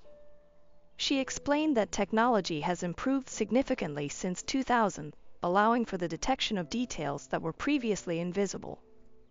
Contrary to the 2000 authorities' claim that Frank Pauline's and the Schweitzer brothers' DNA was not on the T-shirt due to excessive amounts of Dana Ireland's blood, scientists from the Innocence Project used modern technology to distinguish between Dana's DNA and other DNA on the T-shirt. They also found seminal fluid and sweat from the armpit on the T-shirt. Nancy Dinh confirmed that the DNA found on the T-shirt and Dana's body belonged to the same person. However, she stated that this person was neither Frank Pauline nor one of the Schweitzer brothers. Following Nancy Dinh's testimony, a tire tread expert remotely testified, stating that the tire tracks found at both crime scenes could not have been made by the Schweitzer brothers' Volkswagen. In his opinion, the tracks were likely left by a larger vehicle, such as a truck, SUV, or van. The final witness to testify was dentist Adam Freeman. Dana Ireland had what appeared to be a human bite mark on her left breast, according to the prosecutor's initial assessment. However, forensic expert Freeman disputed this claim, stating it was not a bite mark. This case highlights the flaws in forensic science, particularly in the analysis of bite marks, Freeman testified. After the witnesses finished testifying, District Court Judge Peter Kubota delivered his verdict. He stated that the new DNA evidence, along with the tire tread evidence, the disputed bite mark evidence, and Sean Schweitzer's recantation, collectively proved that a jury in a new trial would likely find Albert Ian Schweitzer not guilty. Therefore, Kubota declared the conviction vacated and ordered Mr. Albert Ian Schweitzer's immediate release from custody. With these words, spoken 23 years after Albert Ian Schweitzer's guilty verdict and 25 years after his arrest, Albert Ian was suddenly exonerated and freed. Judge Kubota then addressed Albert Ian Schweitzer with heartfelt words. With 1/3 of his life still ahead of him, the judge offered a choice: to live in anger and resentment towards the process and the people who had wronged him, or to find a new sense of freedom. Kubota suggested that Albert Ian make the most of this opportunity, surrounded by his family, who had come to support him. Freed from his handcuffs, Albert Ian hugged his lawyers and then his family members, including some he had not seen in decades. His mother was overcome with emotion in his arms. Albert Ian's young son, who had grown up without his father, was also in the courtroom and shared a hug with him. His younger brother, Sean, was there too, with a warm smile and open arms. As a result of Albert Ian's acquittal, his brother Sean's lawyer is now seeking to have his own criminal record cleared. The story serves as a reminder of the tragic fate of Frank Pauline, who died in prison in New Mexico in 2015. Pauline was attacked by a fellow inmate, Daniel Hood, who was serving time for taking 2 lives. On April 27, 2015, Hood attacked Pauline in the recreation yard at the Southern New Mexico Correctional Facility, striking him 3 times on the back of the head with a rock. The motive behind the attack was Hood's belief that Pauline was a snitch. Despite efforts by the medical staff, Pauline could not be saved. In response, his family's lawyer plans to file a petition for his posthumous rehabilitation. Albert Ian Schweitzer finds the transition from prison life to freedom extremely difficult. He shares that adjusting to life outside of prison has been more challenging than he anticipated. Most days are a struggle with anxiety. While Albert Ian may be eligible for compensation for wrongful imprisonment, which could award him $50,000 for each year spent in prison, the process is not straightforward. His lawyers are working diligently to ensure he receives the compensation he is owed. The Dana Ireland case remains unsolved 3 decades later, but investigators are hopeful that advances in DNA testing and genealogy will help them identify the person responsible for destroying the Dana family's life. Welcome back, mystery lovers. Today's case is going to keep you on the edge of your seat. The case of Lisa Valdez. Lisa Valdez was born on September 6, 1961, in San Francisco, California. She grew up with her mother and brother. Lisa and her mother had an exceptionally close relationship, rarely arguing. As a teenager, Lisa developed a passion for dance and an interest in modern technology. She was an early adopter of emerging technologies, including email, which was still a novelty at the time. This interest in technology would later shape her career path. After graduating from college, Lisa found a job as a software analyst in San Francisco. Her mother then used her savings to buy Lisa an apartment in a desirable neighborhood. Lisa lived alone in the apartment, progressing her career and spending time with her family whenever possible. She also continued to pursue her passion for dance. On May 16, 1998, Lisa, then 36, hosted her mother and some family friends at her apartment for the evening. After the guests departed, her mother helped with the dishes before heading home. Before leaving, Lisa promised to call her mother the next day, but the call never came. Initially, her mother assumed Lisa was simply busy. Since Lisa had dance practice scheduled for the next day, her mother decided to wait. However, the entire day passed without any word from Lisa. After trying unsuccessfully to contact Lisa for several days, Lisa's mother began to worry. When Lisa did not show up for work on Monday, her co-workers called her mother to express their concern. The mother immediately decided to go to Lisa's apartment complex. When Lisa's mother arrived at her home, she saw a group of police officers. Lisa's mother approached the police to ask what was going on and was told that residents had reported a strange smell coming from one of the apartments. The apartment manager investigated, found the door unlocked, and called the police after discovering a body on the floor. Police quickly identified the victim as Lisa. Her body showed signs of trauma, making it clear she had been murdered. The advanced state of decomposition suggested that Lisa had been dead for several days. The police suspected that Lisa had been assaulted due to the presence of her underwear next to her body. The crime scene was marked by extensive blood stains on the floor and bed, with the TV and air conditioner still on. However, the disarray of the apartment was later found to be consistent with Lisa's usual living habits. There was no indication of a robbery, as all of Lisa's valuables, including jewelry, were left untouched. The only missing items were her keys and a gym bag. A peculiar detail was the discovery that the attacker had cut off some of Lisa's hair and taken it with them. Detectives believed that the killer may have known Lisa personally. This theory was supported by the lack of forced entry into the apartment complex, which was secured by a fence and required a key or resident approval for access. Police investigating Lisa's murder began by interviewing her neighbors. Their first lead came when a neighbor mentioned discovering a bent metal door frame and faint blood stains on her door 2 days before Lisa's body was discovered.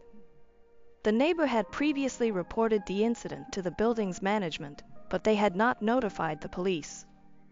Police are certain that Lisa's murder was linked to a break-in at her neighbor's apartment. It is possible that the person trying to break into her neighbor's apartment was seen by Lisa and killed her, but another theory is that the break-in may have occurred after Lisa was murdered. Police also interviewed the person who cleaned Lisa's apartment weekly. She said that 2 days before Lisa's body was found, she tried to open the apartment door with her key but found it locked from the inside. When she looked through the door, she saw a naked woman lying on the floor and a male voice talking. Assuming it was a private situation, the cleaner quickly left without doing anything. Police suspected Lisa was dead when the cleaner heard a man's voice. And it was her killer, who was still in the apartment. The cleaner also reported seeing a black Ziploc bag near the body. An envelope containing cash was found taped to the inside of Lisa's apartment door. The money was for the cleaner, as Lisa always left it with her the day before cleaning. The presence of the envelope suggests that Lisa was likely attacked after her mother left, sometime between midnight and early morning. Neighbors who lived downstairs reported hearing a loud noise coming from upstairs on the night of the attack, followed by someone coming down the stairs. Although they did not see who it was, the neighbors' accounts provided a timeline of events. Police continued to search Lisa's apartment for clues while medical professionals examined her body. Forensic analysis revealed that a fingerprint on the toilet seat did not belong to Lisa. In an attempt to identify the fingerprint, the police collected fingerprints from all of Lisa's friends and family members, but none of them matched the mystery fingerprint.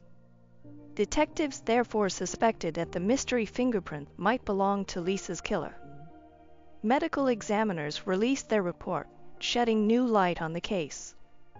Lisa's body showed more than 20 stab wounds, but the advanced decomposition made it difficult to determine if she had been sexually assaulted.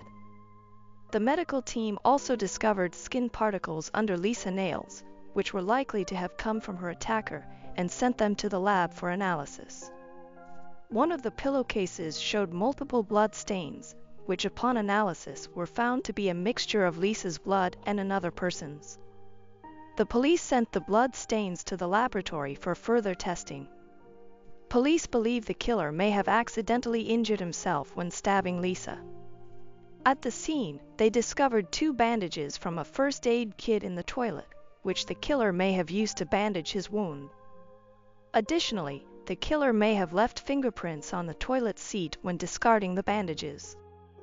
DNA analysis revealed that the blood on the pillowcase belonged to a man whose DNA was not in the FBI database. Furthermore, the skin particles found under Lisa's fingernails and the blood on her knee were from the same person. Although the DNA did not match anyone in the database, detectives now had a DNA profile of the killer. The police compared the DNA evidence with samples from criminals in the area. They also began to scrutinize Lisa's acquaintances. Lisa's mother mentioned that Lisa had met a man named Albert Ketto, and that they had planned to go on a date the day after the murder. However, Albert Ketto had canceled their plans just days before. Police brought Albert Ketto in for questioning and noticed a large cut on his hand. Police considered Albert Ketto a potential suspect. However, Albert Ketto denied any involvement in the crime. Police collected Albert Ketto's fingerprints and DNA samples for further analysis. However, the test results showed that none of Albert Ketto's samples matched the blood found on the pillowcase. Additionally, the skin particles under Lisa's fingernails belonged to someone else. This new information led investigators to expand their search for other suspects. Police decided to look at messages left on Lisa's answering machine in the days before she was killed. Police compiled a list of 40 callers but discovered one unusual message. It came from a man who had called Lisa just hours before the murder. He left a message saying, "You know how it goes. Hey Lisa, are you home?" When police played the message to Lisa's friend, the friend recognized the voice as Albert Robinson, a co-worker of Lisa's. Lisa and Albert Robinson worked together. However, Albert Robinson had expressed romantic feelings for Lisa, but she did not return his feelings. Albert Robinson appeared at Lisa's memorial service a few days after the murder. Albert Robinson claimed that he and Lisa were in love, saying that they planned to get married and start a family. However, Lisa's friends and mother objected to this. Lisa told them that she had no feelings for Albert Robinson and that the relationship between the two was just friends. During questioning, Albert Robinson denied any involvement in Lisa's murder, claiming that he loved Lisa and would never hurt her. However, he refused to provide DNA and fingerprint samples to the police, which aroused suspicion and made him the prime suspect. Police obtained a search warrant for Albert Robinson's home, where they discovered something unusual. Albert Robinson's home contained many photos of Lisa. However, despite the evidence, he continued to deny his involvement. He cooperated by providing his fingerprints and DNA samples to the police. However, they were surprised when Albert Robinson's test results did not match the samples collected at Lisa's apartment. Police eliminated Albert Robinson as a suspect. Due to lack of evidence, the case remained unsolved for many years. The investigation continues, with police waiting for the suspect's DNA or fingerprints to be matched in a database. Over the years, Lisa's mother has used social media platforms to plead for information. But the police have yet to uncover any new clues, leaving the case even more unsolved. In 2010, the FBI used new DNA technology to identify suspects by matching their DNA to relatives in a database. This method was limited to close relatives. On September 2nd, police received a call from the FBI with the news. Although the FBI did not compare the DNA to possible relatives in the database, they did retest the original DNA sample as part of the process. Amazingly, 13 years after the murder, the retested DNA sample was a perfect match. DNA from blood and skin particles found under Lisa's fingernails matched a 52-year-old man named Anthony Hughes, whose DNA had recently been added to the FBI database. Although Anthony had a lengthy criminal record, his DNA was not in the database because he had committed a minor crime. However, a change in California law requires DNA samples from all convicted felons, regardless of the severity of their crimes. As a result, Anthony's DNA was collected after he was arrested for petty theft. The investigation revealed that Anthony's fingerprints were also on file and matched those found on the toilet seat in Lisa's apartment. Experts were able to identify the specific finger that left the fingerprint. Prior to the arrest, police searched for additional evidence that linked Anthony to the crime. 13 years ago, police reviewed calls to Lisa's phone before she was killed, but they ignored calls made after her death. Recently, police discovered a call made by Anthony to Lisa's phone just one day after her death. He left a message, the content of which seemed normal and did not arouse any suspicion at the time. If the police had investigated Anthony at that time, they would have found his extensive criminal record. When they went through Lisa's belongings, detectives found Anthony's phone number in her address book, indicating that she knew him. After talking to Lisa's friends, the police learned that Lisa had dated Anthony in high school. The police now had all the information they needed to question Anthony. Since Anthony was homeless at the time and had no fixed address, the police approached cautiously to avoid Anthony fleeing. They arrested him under the pretext of investigating a series of robberies in San Francisco, and he surrendered without resistance. Police began asking about a series of robberies, gradually bringing up Anthony's previous convictions. Eventually, police asked him if he knew a woman named Lisa Valdez. He initially denied knowing her, but when shown a photo, he admitted that they had been high school acquaintances. Anthony also claimed that he had not seen Lisa since the late 1980s. The police pressed Anthony for information about his relationship with Lisa. Eventually, the police produced evidence of his DNA found in Lisa's apartment in 1998. Upon hearing this, Anthony burst into tears. Anthony was restrained as he cried and screamed. He was eventually charged with murder, and detectives informed Lisa's family that her killer had been arrested. However, the trial did not begin until 4 years later. During the trial, Anthony initially appeared confident, but as the trial progressed, his pace changed. He began appearing in court with a Bible and wearing a cross.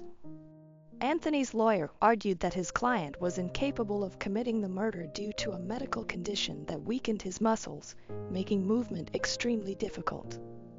Despite the defense's argument, the prosecution presented strong evidence linking Anthony to the crime scene.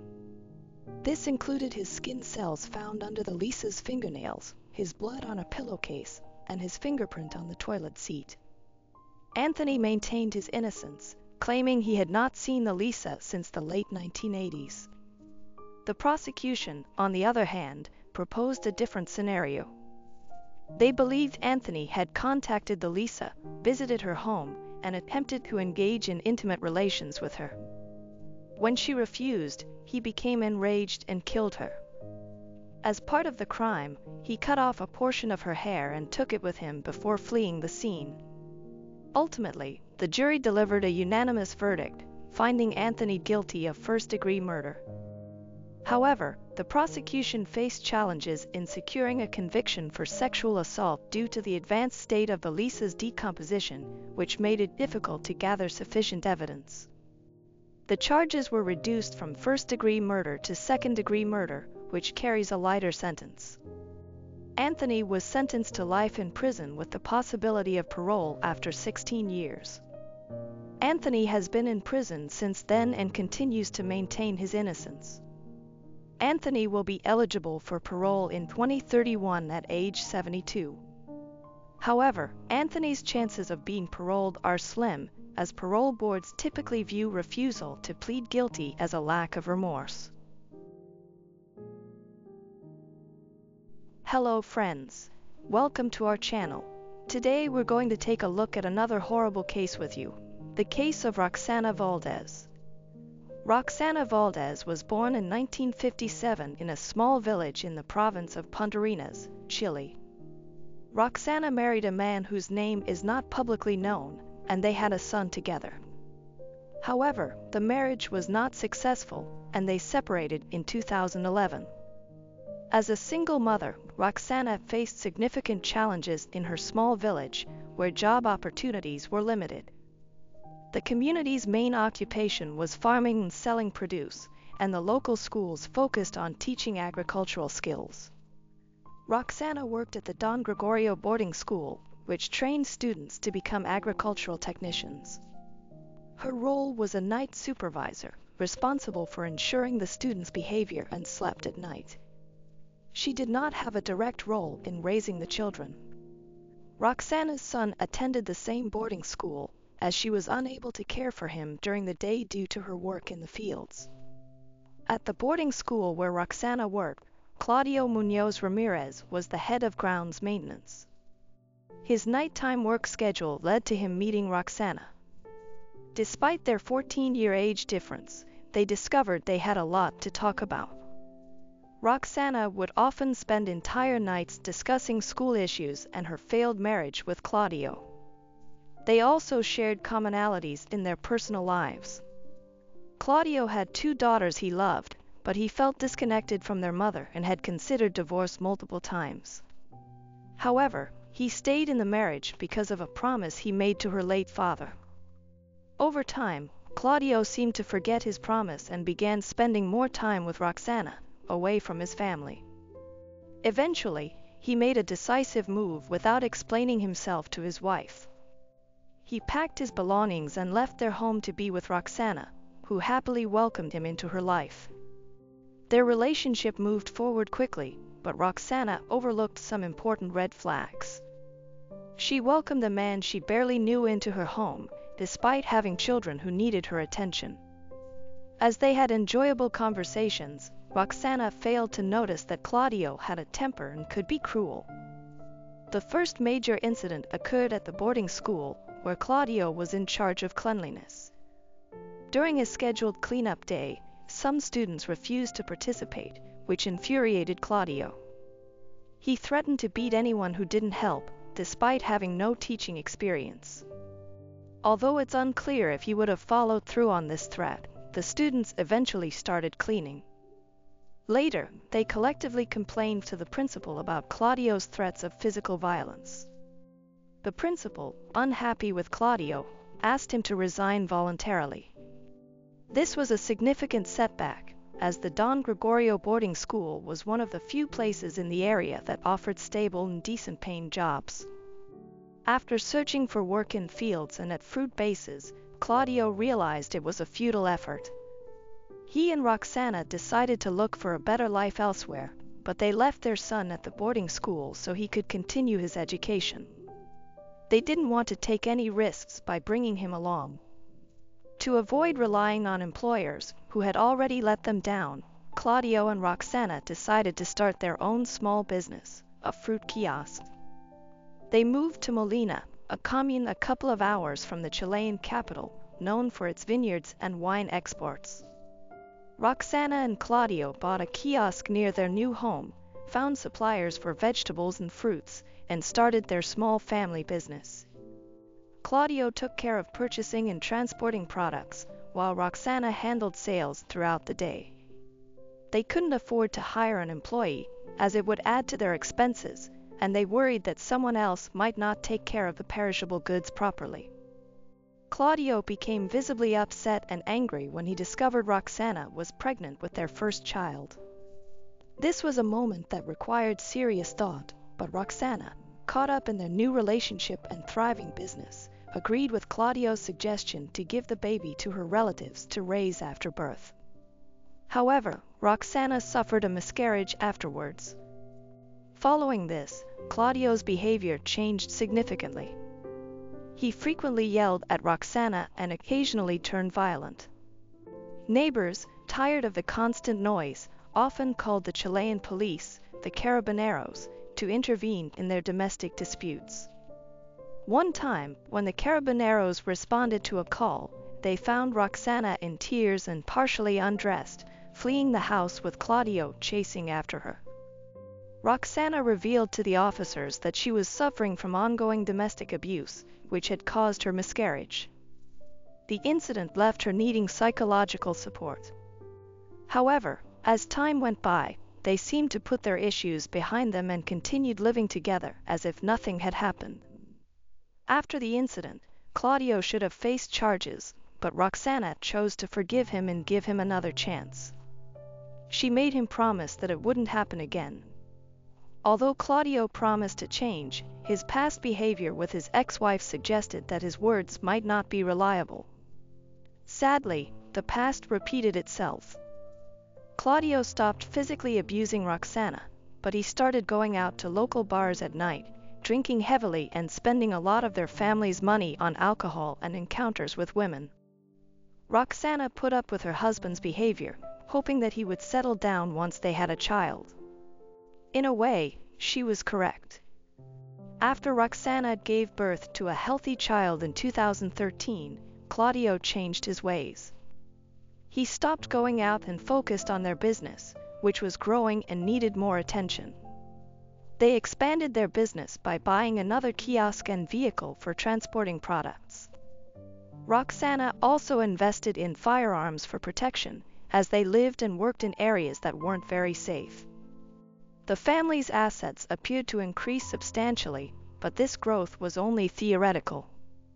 In reality, Claudio resumed his previous habits, wasting money on alcohol and reverting to violent behavior towards Roxana. Roxana's account detailed how the abuse in their relationship escalated. At first, Claudio drank sporadically, but the frequency soon increased. When inebriated, he would return home, accuse Roxana of fictional affairs, and subject her to physical and sexual abuse. His actions seemed intentionally hurtful, even when Roxana was pregnant. This culminated in a miscarriage in August 2012, sending Roxana into a prolonged depression. On one occasion, following his typical routine, Claudio went to a local bar and didn't come back until the next morning.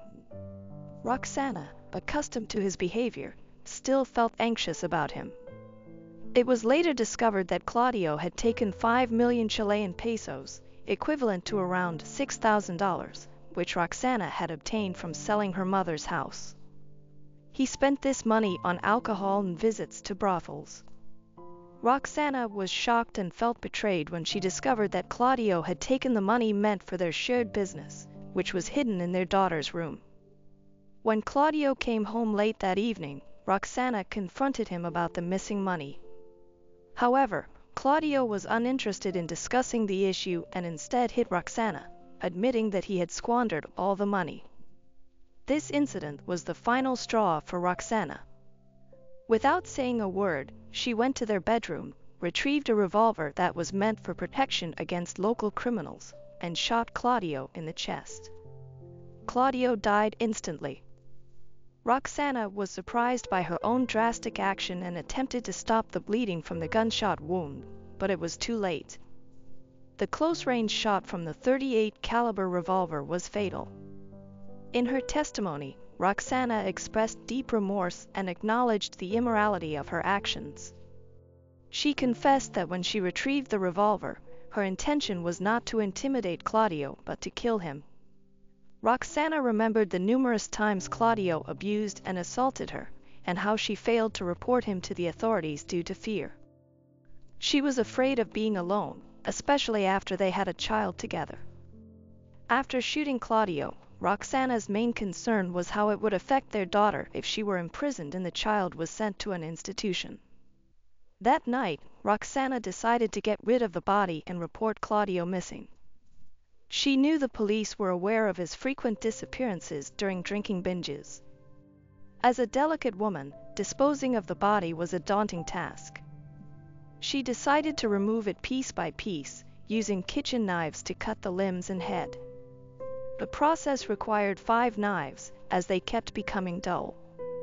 Roxana then boiled the dismembered parts in large pots, all while playing with her young daughter, who was unaware of what her mother was doing and what had happened to her father.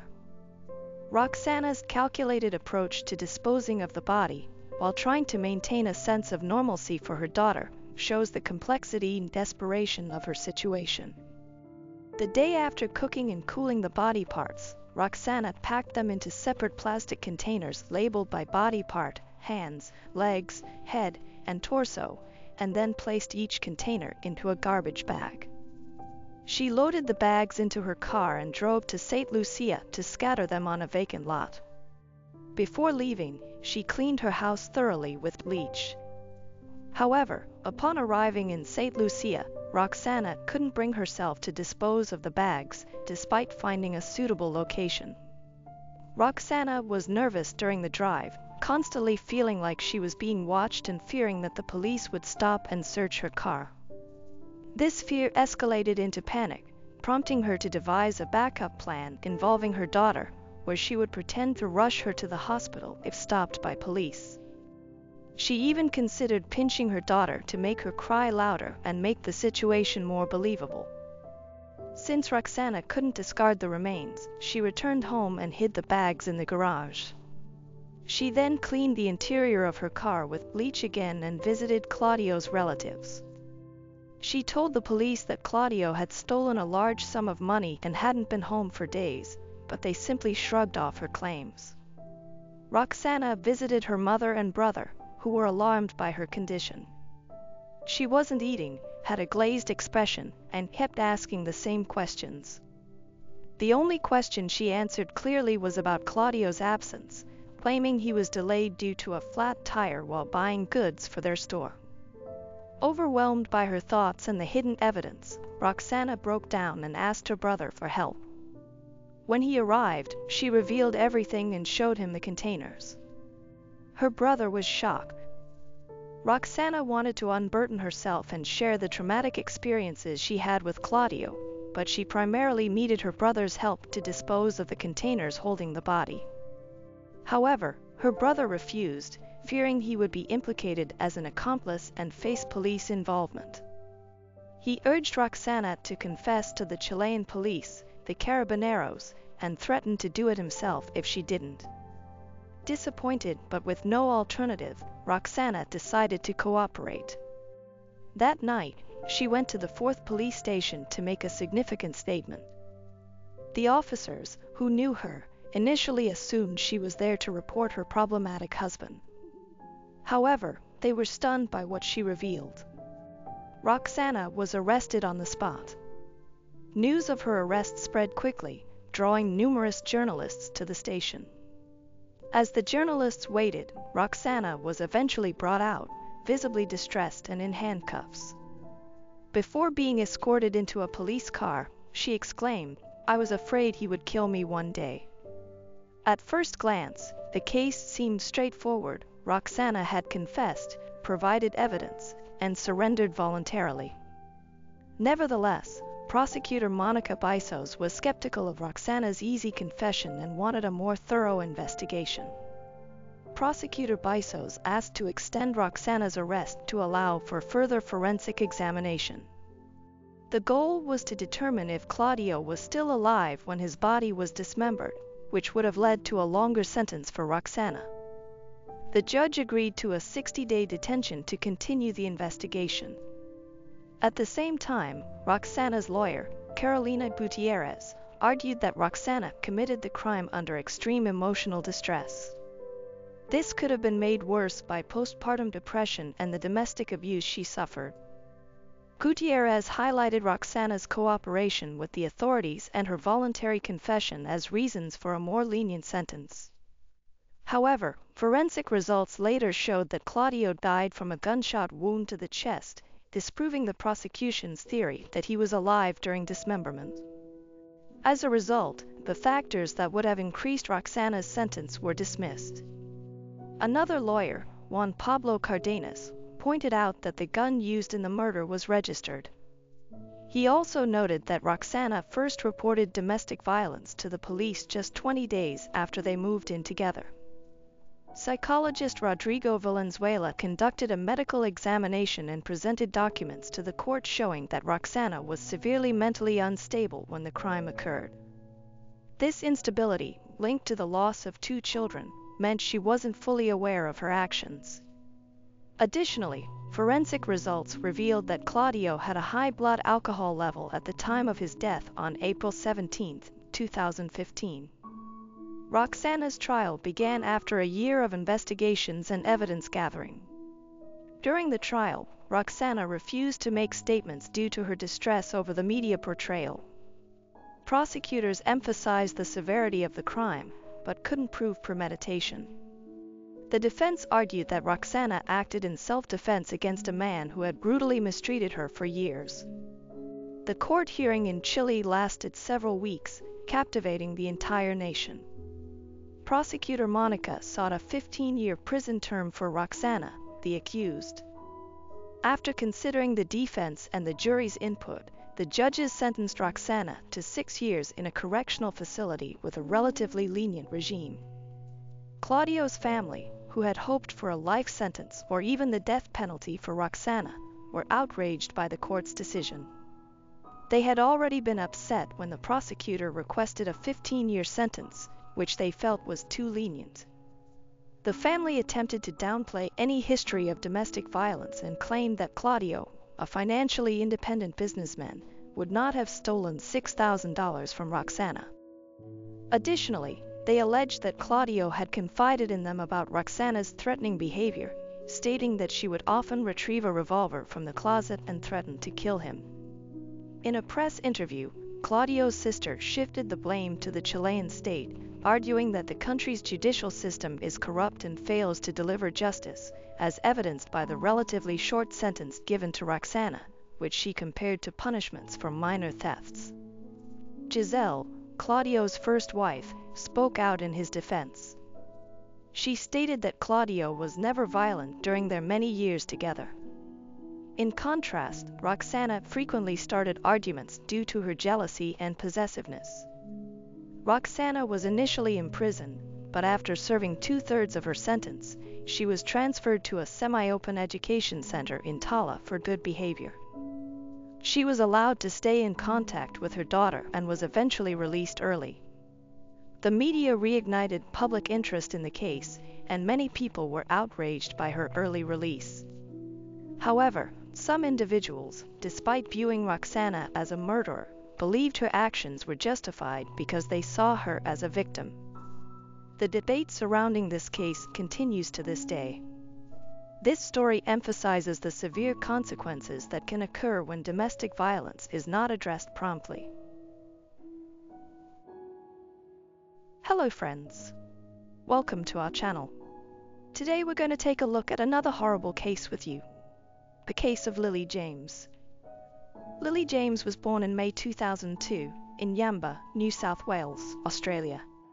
She was the beloved first child of the close-knit James family, especially adored by her maternal grandmother, Barbara.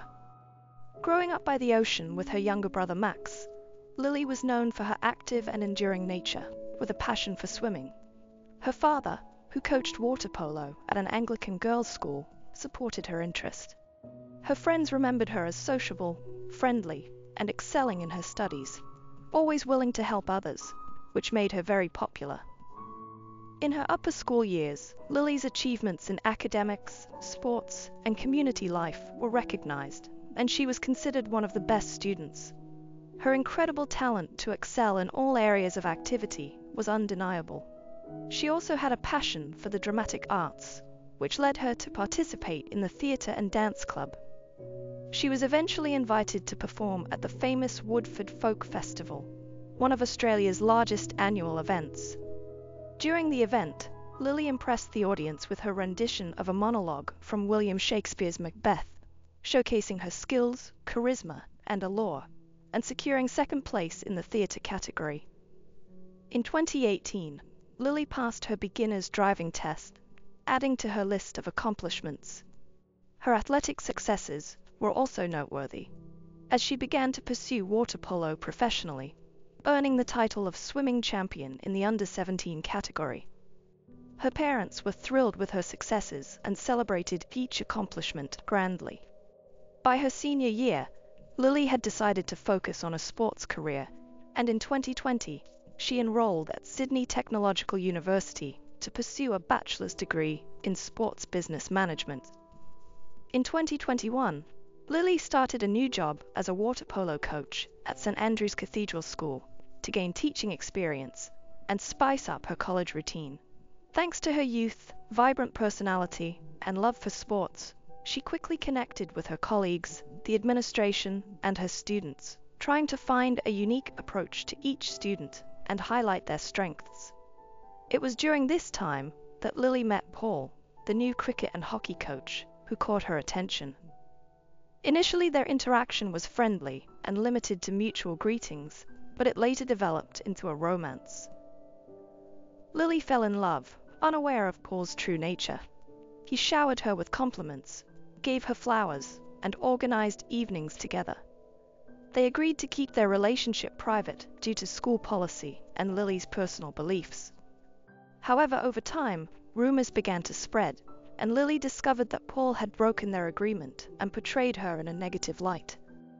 She felt betrayed and humiliated, so she confronted Paul and ended the relationship. On October 26, 2023, the principal of St Andrew's Cathedral School in central Sydney sent an email to students and parents at 4:30 a.m. announcing that the school would be closed until the end of the week due to a critical incident. 2 hours later, a second notification reassured families that none of the students were involved in the incident. However, graduating students sitting for exams were exempt from the closure. The school provided psychological support to those affected by the situation. A 24/7 consultation center was set up in the school library to provide assistance. On Thursday and Friday, forensic teams thoroughly searched the school building and surrounding area. Access to the gym was restricted, and the adjacent shower area was scheduled for demolition. The reason for the school's closure was slowly revealed. On October 25, 2023, around midnight, the body of 20-year-old Lily James, the school's water polo coach, was found in the school shower. She had last been seen alive at 7 p.m. Surveillance cameras showed someone following her around 8 p.m., but the pursuer left alone and exited the school. Lily's parents raised the alarm when she failed to contact them, and the police were informed. A night guard discovered her body in a pool of blood with severe head injuries. After recovering from the shock, he called emergency services. Later, detectives invited a family friend to identify the body, which was difficult due to the severity of the injuries. The news of Lily's death sparked an outpouring of grief from the community. Her home was filled with friends, neighbors, and acquaintances offering support to her family. Locals also paid their respects, leaving flowers and toys outside her home, creating a memorial. In a shocking twist, another tragic death occurred on October 27, 2023, at 8 a.m., just 11 miles from the scene of Lily's death. A man's remains were discovered on the rocks of Diamond Bay Reserve, near Vaucluse, an eastern suburb of Sydney. After the police were called, a rescue team was quickly assembled, including a bomb squad, Marine Corps, and a rescue helicopter. At 3:30 p.m., they recovered the man's body and took it to forensic experts for identification. Due to the severity of his injuries from a high fall, visual identification was not possible. so fingerprints were used instead. The experts suspected the man's identity, but they needed confirmation. Eventually, they identified the body as 24-year-old Paul, who was suspected of committing a crime against Lily James. Investigators now had to piece together the connection between the two fatal incidents and uncover what had happened between them. Paul's later attempts to make amends and apologize were rebuffed by Lily, who remained unforgiving. She took comfort in the fact that their brief relationship had at least revealed his true nature to her. Born in 1999 in the Netherlands, Paul came from a wealthy and prominent family. When his father's job required a move to Australia in 2015, Paul and his family relocated. As an only child, he received excessive attention and pampering, which contributed to his selfish and entitled personality. Paul thrived academically and athletically at St. Andrew's Cathedral School, where he excelled in cricket and eventually became team captain. He was also involved in organizing extracurricular activities and festivals. While some of his peers found his confidence off-putting, he was charming and charismatic around girls. After graduating in 2017, Paul landed a job as an assistant coach for cricket and hockey. By early 2018, he took over the management of these sports teams. Despite feeling confident in his new role, Paul suddenly resigned and returned home to his family for unknown reasons. Back home, Paul pursued further education, earning a master's degree in sports management. During a conversation with old friends, he revealed that he had honed his coaching skills, which led to a lucrative job offer from his former employer. By early 2020, Paul returned to his old school. Upon his return to Australia, Paul reunited with a former friend, and they decided to split housing costs. Paul preferred shared living, despite being able to afford a solo apartment. Their economically priced apartment was in Kensington, a suburb of Sydney. Initially, the friends got along, socializing at bars after work. However, a few months later, tensions arose, and Paul decided to live alone due to their conflict. The Theson's son, Paul, felt isolated despite being constantly surrounded by people.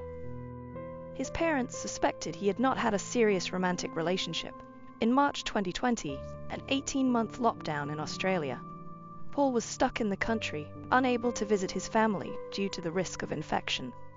The strict quarantine measures affected every aspect of life, forcing Paul to rely on himself. By summer 2021, life had returned to normal.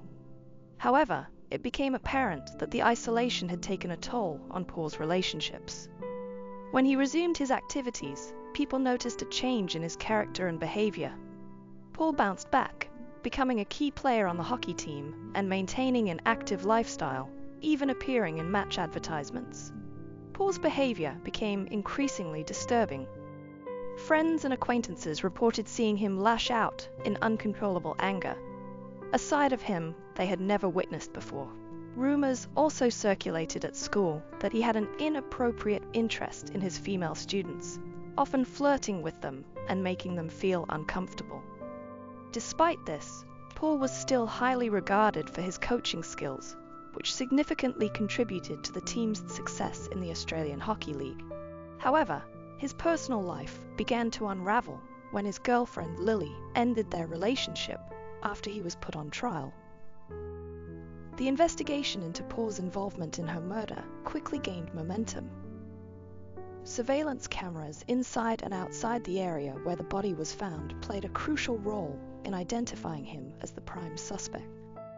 The police also tracked his movements using his cell phone's GPS and contacted his service provider to determine his last known location. The police were also eager to find the victim's phone, hoping it would contain clues about the events leading up to her death. After tracing the locations of the devices, they reconstructed the timeline of events and found that Paul had purchased a hammer at a hardware store a couple of days before the attack. It appeared that Paul was consumed by anger and decided to confront the girl violently. Lily's innocence in the situation was clear, but the events that unfolded were as follows. On the morning of October 25th, Lily went to the university and then to her job in the afternoon. Meanwhile, her ex-boyfriend rented a silver Lexus and drove to the school. He didn't enter the building because he had no classes. Instead, he waited in the car. After the students left the building, the perpetrator walked to the gym, hiding a hammer under his jacket. He waited for Lily to finish her training, then followed her when she went to freshen up and take a shower. This was when Lily was most vulnerable, and the perpetrator attacked her, striking her head. According to pathologists, her death was instantaneous, and she did not suffer. An hour later, he gathered Lily's personal belongings in a backpack and left the building. He got into his car and drove to Diamond Bay, where he disposed of the hammer in a garbage container. Security cameras recorded him at the reserve at 8:47 p.m. Paul's last known location, as tracked by investigators, was The Gap, a cliff in Sydney's eastern suburb of South Head. The Gap is a popular tourist spot, but it's also infamous for its history of suicides. At around 10 p.m., Paul used Lily's phone to send a message to someone called James, which would ultimately lead to the discovery of the girl's body. It's unclear why Paul did this. Possibly he felt remorseful and wanted to ensure the girl received help. Or maybe he was simply telling her parents where they could find their daughter. He made a brief emergency call an hour after the incident, but hung up. He then went to a cliff and took his own life, which had been a decision he had been considering for a long time. When the police arrived, they found the personal belongings of him and his former lover, as well as a rented car parked nearby. It seemed clear that he was no longer alive, possibly due to his inability to cope with his guilt or face the consequences of his actions. The priority was now to find his body. A search operation began on October 26th at 9 a.m., with police helicopters and boats patrolling the coastline and cordoning off the area around the cliff at Diamond Bay. However, no body was found on the first day. The next day, his body washed up on the rocks of the reserve. After an autopsy, Paul was officially declared responsible for Lily James's death. Although it was impossible to hold him accountable due to his own death, the criminal case was closed. His parents received his body and decided to cremate him and scatter his ashes in Sydney, rather than returning him to the Netherlands. Lily's funeral was held on November 17, 2023, at her former school in Hurstville, where around 500 people gathered to bid farewell to a loved one, friend, and coach. The school administration arranged a live broadcast of the ceremony. In line with Lily's lively and vibrant personality, her family requested that attendees wear bright colors instead of traditional dark attire. The ceremony was filled with heartfelt tributes to Lily, as speakers shared warm and sincere words about her. The James family expressed gratitude to everyone who had supported them during their difficult time. Outside the building, students and colleagues created a makeshift memorial, featuring Lily's favorite flowers, accompanied by farewell letters as a sign of respect and admiration. After the investigation into Lily's tragic death was completed, the school management sent a follow-up email to parents, apologizing for the impact of the tragedy and assuring them that the incident was unforeseen and would not happen again.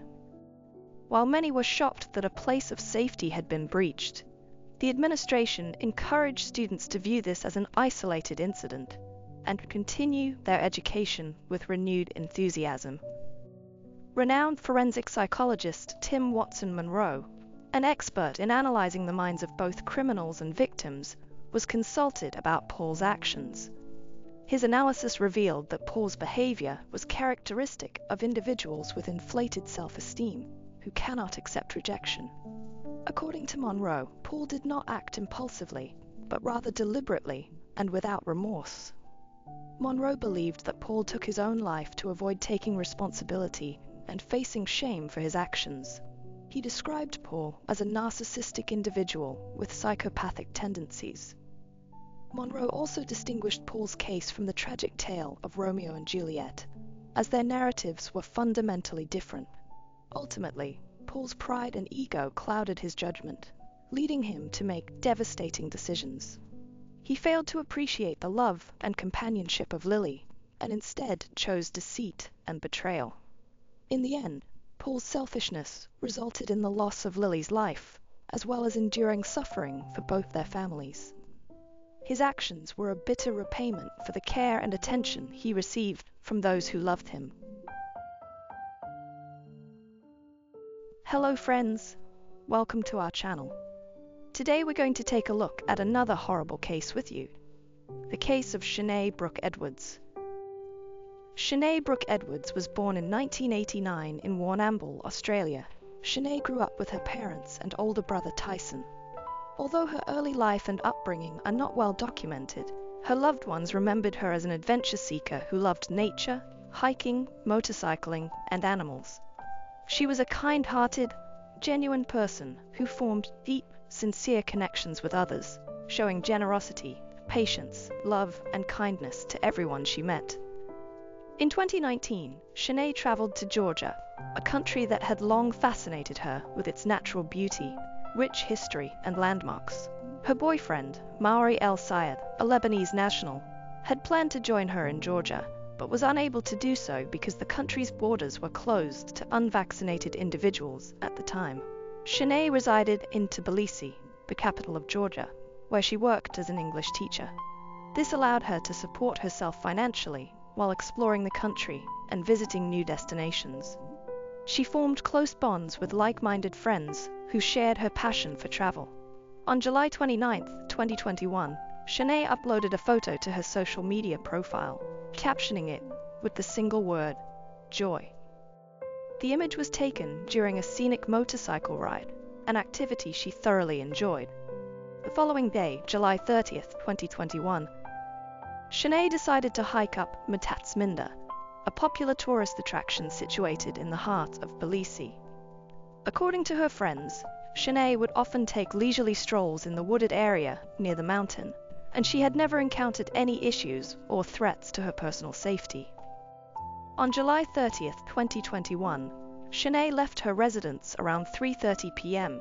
and was last spotted near the Church of St. Michael of Tavare, located at the foot of Mount Matatsminda, which serves as a starting point for hikers. Sinead was scheduled to meet friends at a cafe in the capital city, but she failed to appear.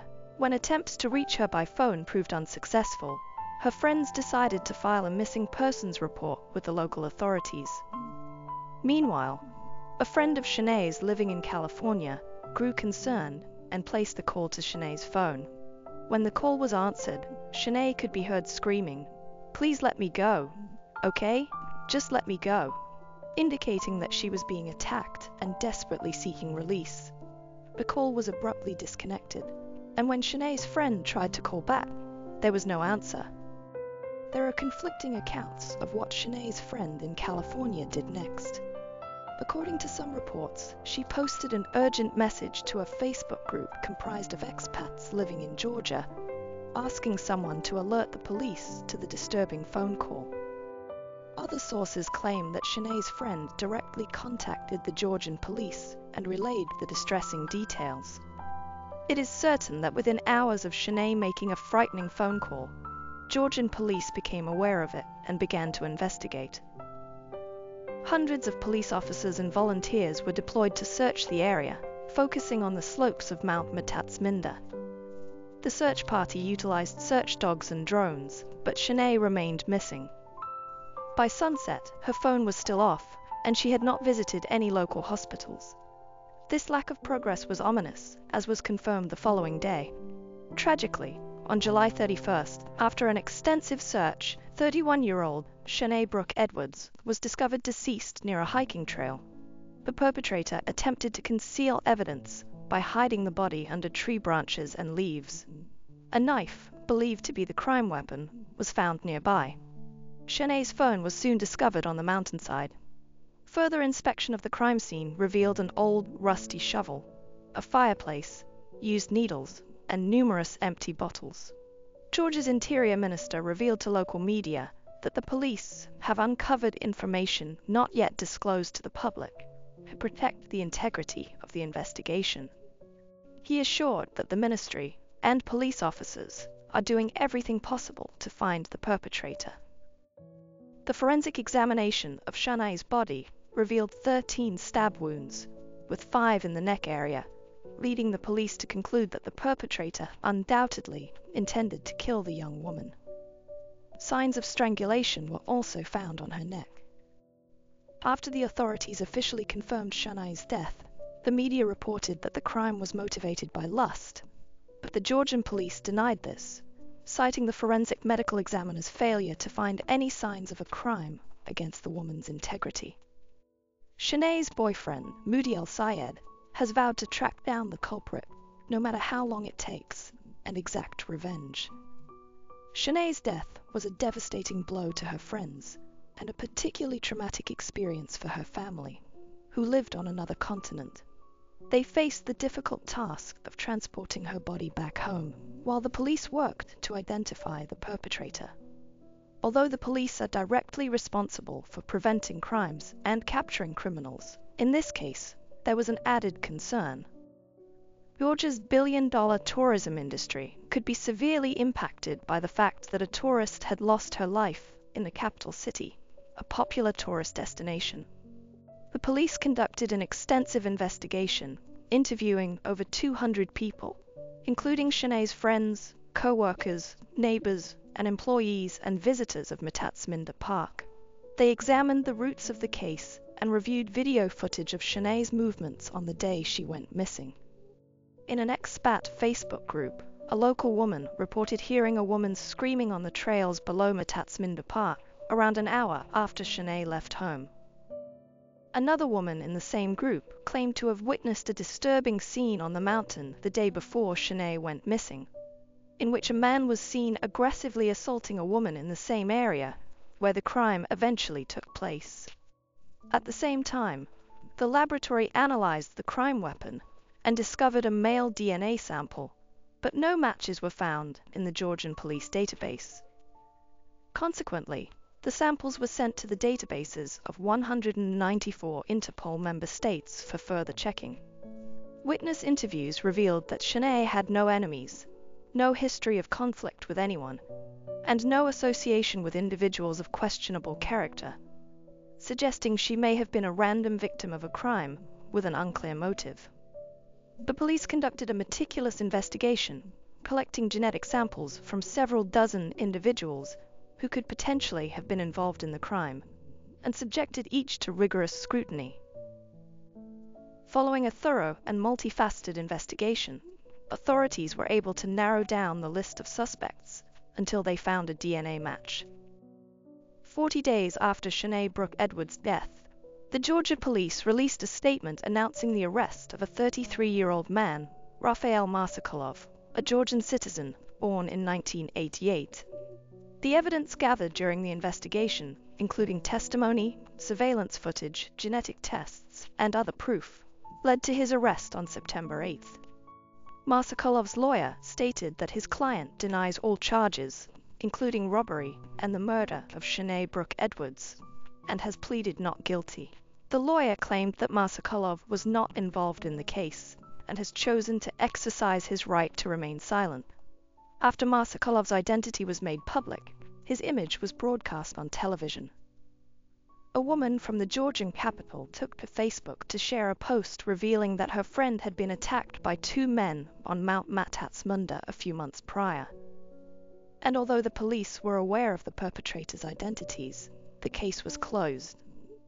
She suggested that if the police had done their job properly, the Australian girl might still be alive.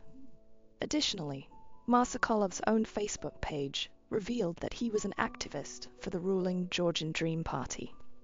On September 10, 2021, the Tbilisi court denied Marsokolov's request to be released on bail while awaiting trial, instead keeping him in custody. The police had obtained strong physical evidence, as well as damning testimony from Marsokolov's brother and wife, who revealed that Marsokolov had confessed to the crime at home. He warned them that if they told anyone about his involvement in Shanae Brooke Edwards' attack, their young child would face the same fate. In October 2021, the Edwards family wrote a heartfelt letter describing Shanae's personality and expressing gratitude to everyone who had supported them. They specifically thanked the government of Georgia for its financial assistance in repatriating Shanae's body and the Georgian people for their ongoing love, attention, and support during this difficult and tragic period. In February 2022, the first hearing on the case took place under Georgian law. Markelov faced the possible sentence of 16 to 20 years in prison. At the trial, he chose not to remain silent and pleaded guilty to robbery. However, he denied intentionally taking Shanae's life. The prosecutor disagreed, pointing out that the 13 stab wounds, including 5 to the neck, indicated Markelov's intent to kill the victim. After his knife broke, he even strangled Shanae. The defense claimed that Markelov has mental health issues and was in an abnormal state when the crime occurred. However, a psychological examination found him to be sane, allowing the court to impose a meaningful punishment based on the severity of the crime.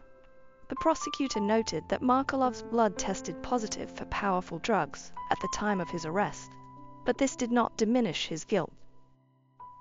Markelov admitted his guilt and apologized to Shanae Brooke Edwards' family in his final statement. According to the alleged motive, Markelov had intended to steal Shanae's iPhone 12, but his plan was foiled when she threw the phone into a ravine.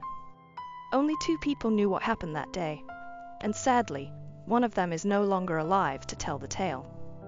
The prosecution requested a postponement of the sentencing, as the victim's brother, Tyson Edwards, wanted to attend the hearing.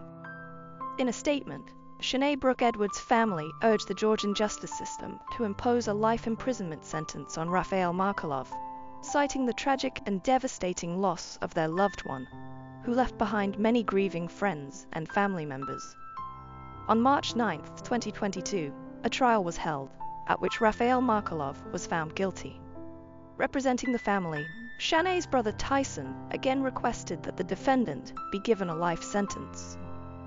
Markelov apologized to Tyson Edwards, claiming he was not that kind of person and had simply found himself in this situation. Ultimately, 33-year-old Rafael Markelov was sentenced to 20 years imprisonment, the maximum penalty allowed under Georgian law. Max received an urgent call from his close friend, Jonathan Hoffman, on May 18, 2012, at 5 p.m.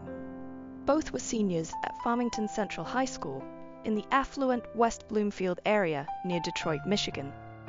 Their friendship began in 9th grade during an English class and was sparked by a mutual appreciation for Tupac, one of the most influential figures in American hip-hop.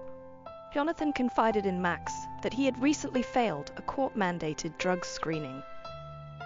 He had been on probation since authorities found a prohibited synthetic substance in his vehicle 2 months earlier. Jonathan expressed concern over his grandmother Sandra's intense anger towards him. At 17 years old, Jonathan had been living in his grandparents' apartment for 9 months following his parents' divorce and their relocation to Arizona. Initially, Jonathan went with his parents to Arizona. However, shortly after their arrival, the family was dealt a severe blow when his younger sister Jessica was diagnosed with a benign brain tumor. This necessitated multiple surgeries and ongoing medical care. Adapting to a new school while coping with his sister's health issues left Jonathan feeling unhappy and despondent. Jonathan was overjoyed when his grandmother Sandra suggested he return to West Bloomfield and stay with her until he completed high school. The prospect of reuniting with friends and familiar surroundings excited him. Nevertheless, not everyone approved of the arrangement between Jonathan and his grandmother. Jonathan's father Michael, a prominent attorney for many years, had observed some disconcerting traits in Sandra's personality. 74-year-old Sandra Lane, a retired educator and mother of 5, could be exacting and stern. While she cherished her grandson deeply, along with her 85-year-old husband Fred, the situation presented its challenges given the teenager's yearning to reconnect with friends during what should have been a stable final year at Farmington Central High School. Jonathan's father eventually conceded, allowing him to thrive once again at Farmington High School. There, he was recognized as the class clown, an exceptionally intelligent student, and a tech whiz. He had secured a full scholarship to Eastern Michigan University. His peers saw him as a spirited, cheerful, and optimistic individual. That's why Jonathan's call to Max caused such alarm. He didn't sound like himself. His voice carried not only concern, but also palpable fear. The friends decided to meet up later that same day, and Jonathan promised he'd text within the next 30 minutes to confirm the time. Max waited for the message, but 40 minutes passed with no word from his friend. Growing impatient, Max decided to call Jonathan directly. The phone rang, and rang without any response. Unbeknownst to him at the time, Jonathan would never be able to reply again. Just before this incident, around 5:20 p.m., the West Bloomfield Township Police Department received an emergency call from Sandra Lane's residence, Jonathan's grandmother's home. The young caller informed the dispatcher he had been shot and struggled for breath over those 3 minutes. He begged for help, stating that he was on the brink of death. The assailant had already fled the scene without seeking aid. The subsequent events were even more horrific. The emergency dispatcher listened as Jonathan frantically called out for help before several gunshots rang out again. His screams of pain were followed by faint words that he was dying. Then came a short silence before a woman's scream echoed through the line, leading to an eerie quietude. By about 5:30 p.m., West Bloomfield police arrived at Sandra Lane's condo in the serene Maple Point gated community, a neighborhood known for its low crime rate and predominantly inhabited by retirees. A resident had reported hearing gunshots in this typically peaceful area. As officers disembarked from their vehicle onto the neatly kept lawn, they headed into what would become one of their most chilling calls yet. Another gunshot reverberated from within the residence. Before the officers could make their way inside, a woman appeared at the front door, the officer's instructions to disarm herself. She was a small elderly woman with fading red hair, her clothes spattered with blood. With her hands raised in surrender, she informed the officers that she had just taken her grandson's life. This revelation stunned the officers, yet it paled in comparison to what awaited them inside. As they entered the condo, the officers were confronted with a ghastly scene. Blood and smudges were present in nearly every room. Bullet impacts marred both walls and furnishings, and empty shell casings littered the ground. Near the entryway lay a discarded 9mm Glock 17 semi-automatic handgun. Subsequent forensic analysis would uncover additional magazines for the firearm hidden within the residence. On the upper floor, police found 17-year-old Jonathan Hoffman sprawled face down in a pool of blood. He suffered from multiple gunshot wounds across his chest, arms, back, and stomach, indicating that many shots were fired at close quarters. Emergency medical personnel swiftly transported him to Botsford Hospital, clinging to hope they could save him. Sadly, by 6 p.m., Jonathan succumbed to his injuries. Sandra was taken to the closest medical facility as a precautionary measure.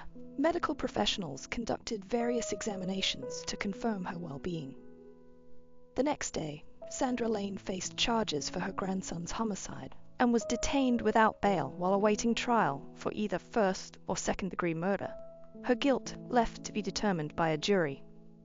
Throughout this ordeal, she maintained her innocence.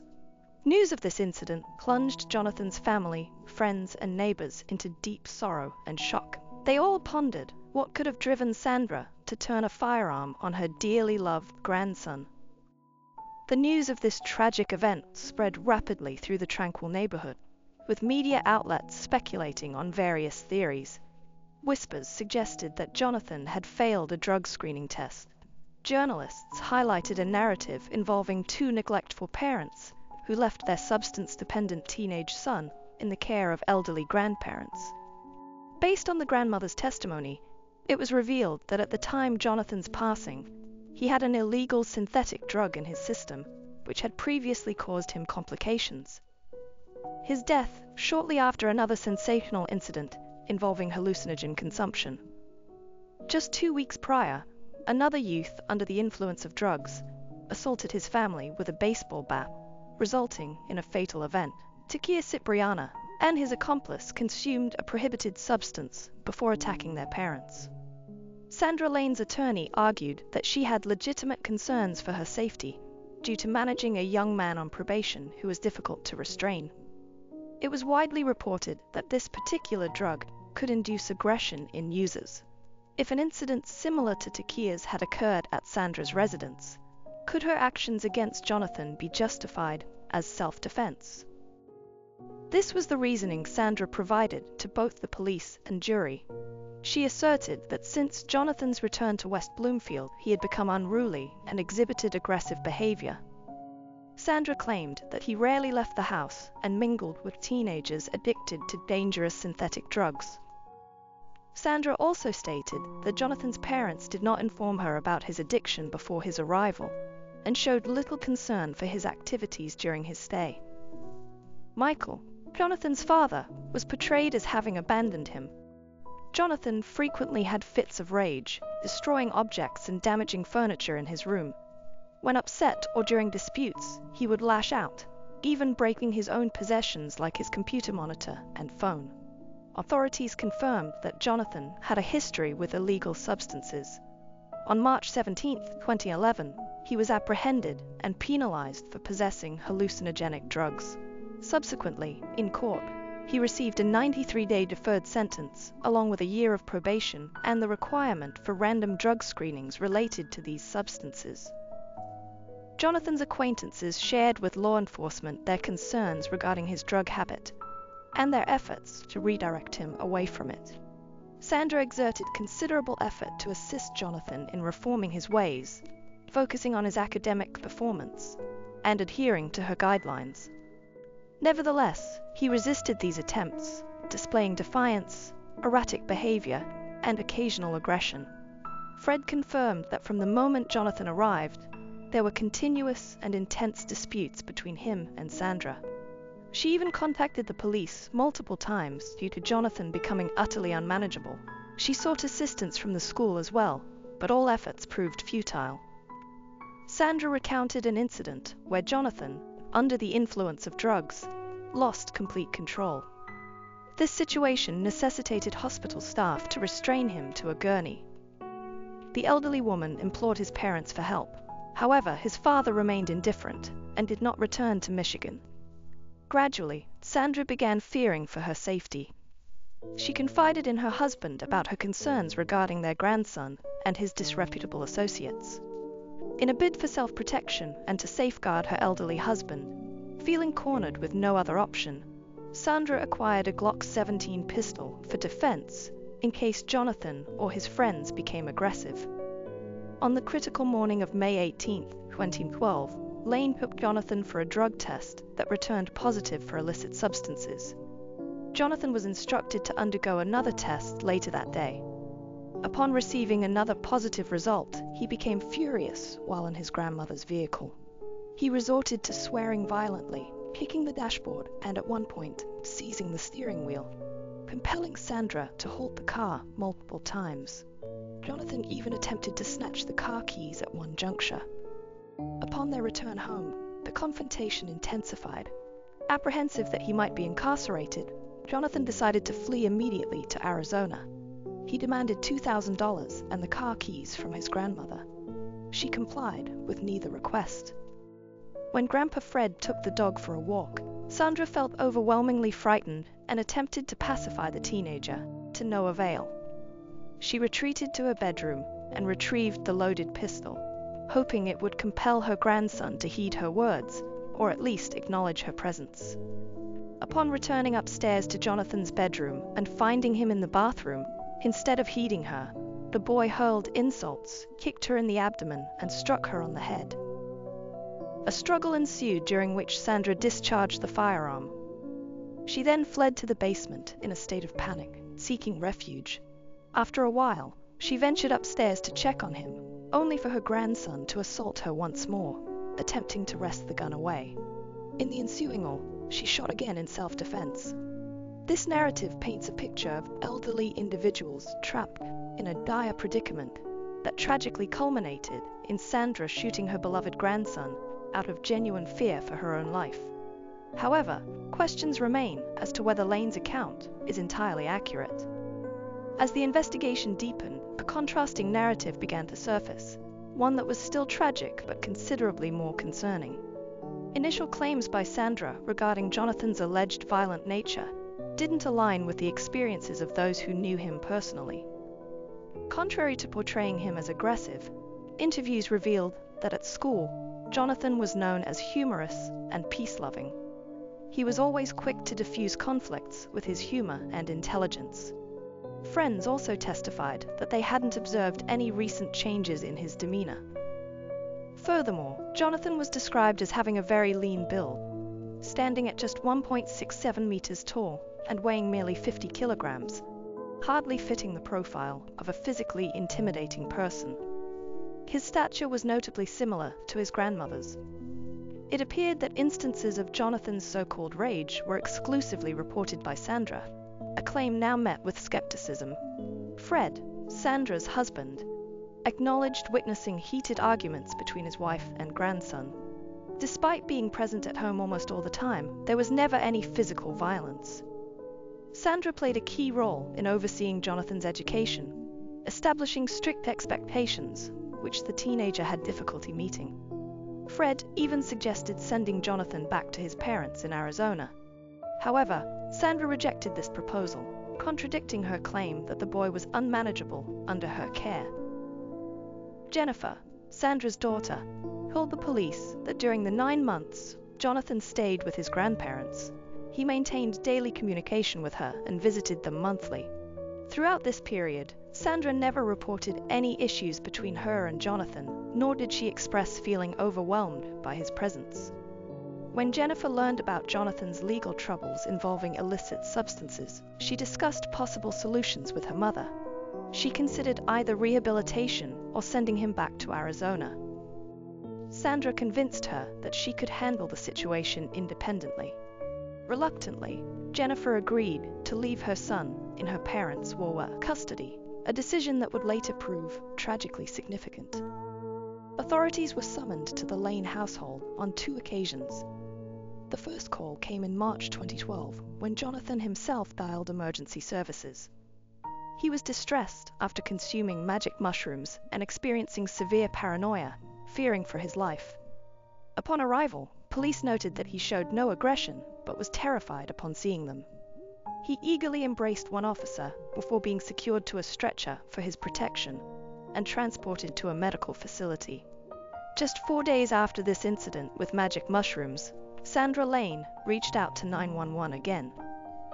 She reported that her grandson was enraged and attempting to flee, while Jonathan informed the dispatcher that his grandmother was forcibly trying to confine him in her vehicle. When officers arrived, they encountered Jonathan vocally berating his grandmother. The law enforcement officials then proposed intervening with the irate youth. Sandra opted to handle the matter herself. This episode was recorded in the police files as a routine verbal dispute between a guardian and a child, which was settled amicably. However, for the detectives leading the investigation, this case increasingly seemed less about a rebellious teenager spiraling out of control and more about a woman enforcing her authority over a defiant child. The hearing on April 12th, regarding the possession of prohibited substances and subsequent probation, had evidently enraged Sandra. She believed she could discipline her grandson effectively. Up until that point, Sandra had been resolute in steering Jonathan onto the correct path. Yet, as graduation neared and her opportunities dwindled, this mission began to look like a failure. In that moment, Sandra faced many choices.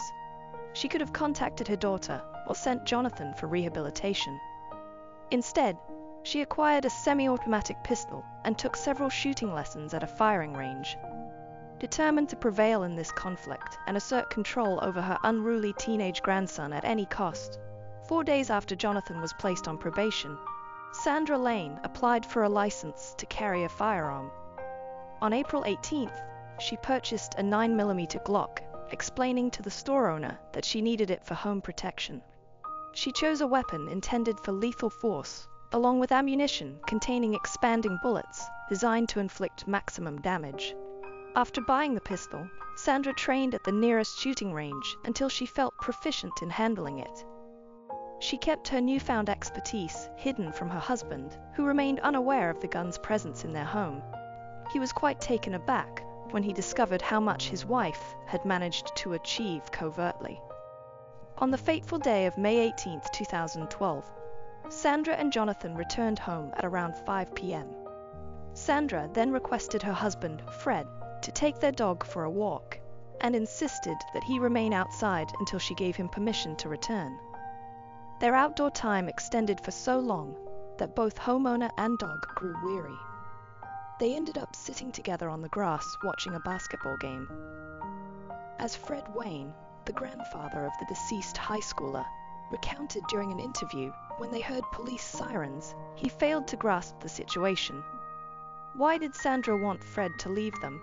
It seemed less like the action of a woman fearing for her life, and more like someone with a plan, intent on carrying it out without interference or witnesses. If Jonathan was as agitated as described by his grandmother, it's unlikely Fred would have left them alone. However, more compelling evidence against Sandra was yet to come. At that same time, 5 p.m., Jonathan was talking with his friend Max about their evening plans. Max informed the police that Jonathan's tone wasn't angry or excited. Instead, he sounded frightened. He was worried about failing a drug test and anxious about his grandmother's reaction.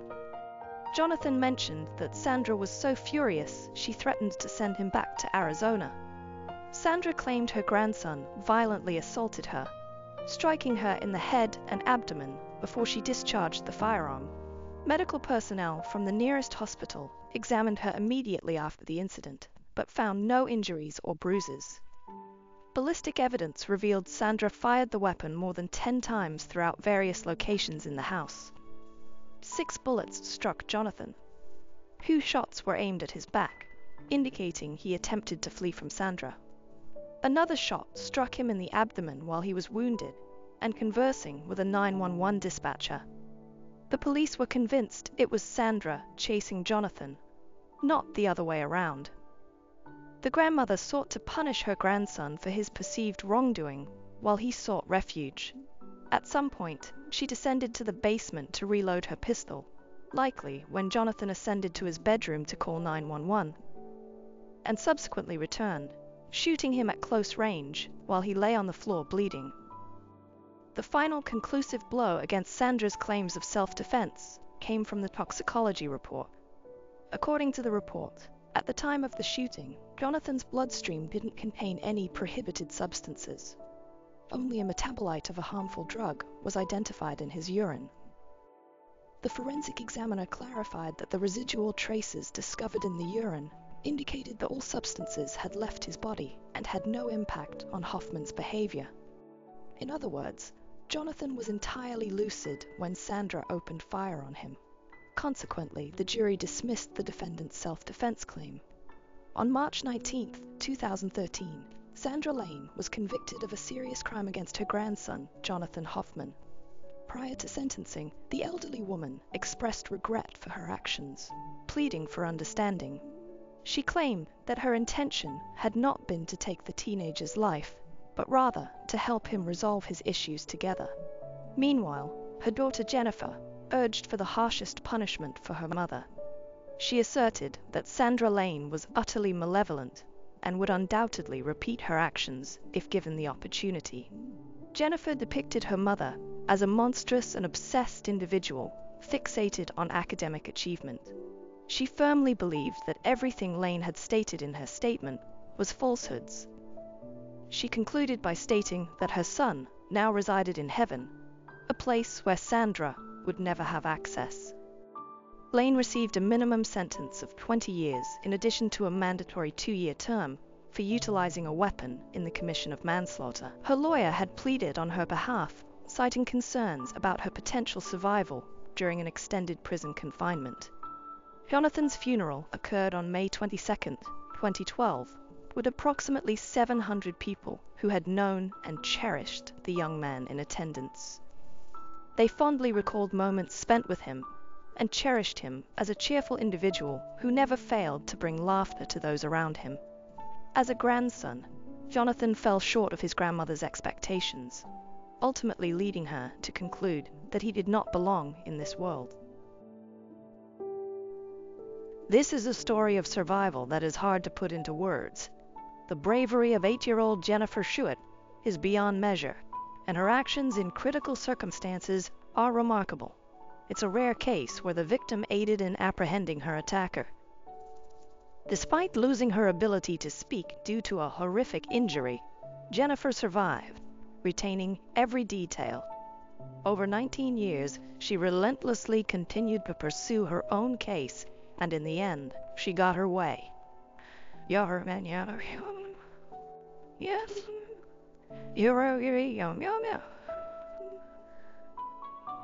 Yes. No. Jennifer Schuett, an 8-year-old schoolgirl, had recently finished school. She lived with her single mother, Elaine, who did everything possible to ensure her daughter's happiness and well-being. Elaine worked multiple jobs to support the family and provide Jennifer with a joyful childhood. Surrounded by such love and care, Jennifer blossomed into a lively and cheerful child, embracing learning with enthusiasm and displaying a keen intellect and curiosity. At such a young age, children are often afraid of the dark, and Jennifer was no exception. She had a fear of the dark and frequently slept alongside her mother in the same room. As far as I can remember back in my childhood, I just didn't like the dark or sleeping alone, so I found comfort in going to bed with my mom. We would all bed we had with each other. That night, on August 9, 2009, the mother and daughter slept in the same room. Jennifer was tossing and turning, kicking her mom in sleep, making it difficult for her to fall asleep. Unusually, at 2:30 a.m., Elaine woke up and asked Jennifer to go back to her own room for the rest of the night because she needed to get up early for work. Understandingly, Jennifer responded to her mother saying, "Just because I love you, Mom, I'm going to sleep in my own room tonight," and went to her room. Elaine would later regret this decision for a long time, but at that moment, she couldn't know what would happen next. The following morning, Elaine discovered that Jennifer was missing when she went to wake her up. She noticed that the window facing the parking lot was wide open. Elaine promptly called 911. Upon the police's arrival, she recounted that she hadn't heard any noise or screams after Jennifer went to her room. It is worth mentioning that their apartment was on the first floor, and the windows in Jennifer's room overlooked the parking lot, leading Elaine to fear that someone might have seen Jennifer and entered the room through the window. Elaine realized that their apartment was not the ideal living situation for her and her young daughter, but it was the best they could afford at the time. Nevertheless, Elaine's parents decided to help her and their granddaughter with a new place to live. They purchased a small house nearby and renovated it. Jennifer and her mother were supposed to move there in a few months, and they had been there the day before Jennifer went missing. They were working in the garden, where Jennifer was bitten by mosquitoes, which prevented her from sleeping peacefully that night. After her daughter's disappearance, Elaine was devastated. She said that Jennifer was all she had and pleaded for her return. The police worked tirelessly to locate her. Luckily, Elaine didn't have to wait long for news. Around 6:30 p.m. that same day, the police received a call from parents whose children were playing in a field and accidentally stumbled upon something. To their horror, they realized it was the body of a young girl. Upon arriving at the scene, the police found the body of 8-year-old Jennifer Schuett lying in the middle of the field, 5 kilometers from her home. Jennifer's condition was grave, but she was still breathing. Jennifer's condition was grave. Her throat had been cut from ear to ear. The main life-threatening injury for Jennifer was a wide wound on her throat, which caused her to lose a lot of blood and made her extremely pale and weak. Jennifer was taken to the hospital in critical condition, where doctors fought to save her life.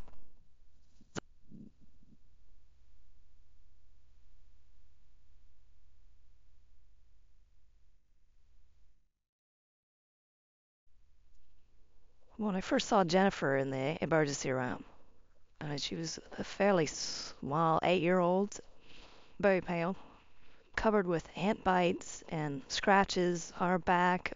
She couldn't make any sounds because of the injury that she had to her neck. Fortunately, after the operation, Jennifer's condition stabilized and the bleeding stopped. We completed her surgery. Her airway is stable. She's not bleeding. So we're very hopeful about her survival. When she regained consciousness after the surgery, her behavior underwent a sudden change. It turned out that she was afraid of all men. I was kind of a hard patient to deal with because I had a lot of nail doctors and I was scared of males. Additionally, the Dickinson Police Department deployed a whole team to guard her hospital room. Throughout this time, Jennifer was in a constant state of panic. She even hit a doctor in the stomach when he tried to approach her. Elaine tried to reassure her daughter, explaining that all these people were there to care for her and help her. However, Jennifer didn't trust anyone. Her behavior became more understandable when she finally revealed what had happened to her that night. We knew that we had a survivor that couldn't speak. The challenges were to extract the information from her. Now we're talking about an 8-year-old. It was difficult. Jennifer could not directly inform the investigator of anything. To obtain any information, the detectives gave her a notebook and several pens, asking her to answer questions in writing. Due to her fear of men, Jennifer wrote notes to her mother, who then passed them to the officer. Jennifer's responses were surprisingly precise, detailing the events accurately. Despite being only 8 years old, she displayed remarkable intelligence for her age. She started by going into her room, turning on the light, and picking up a book to read, hoping it would help her sleep, which it did.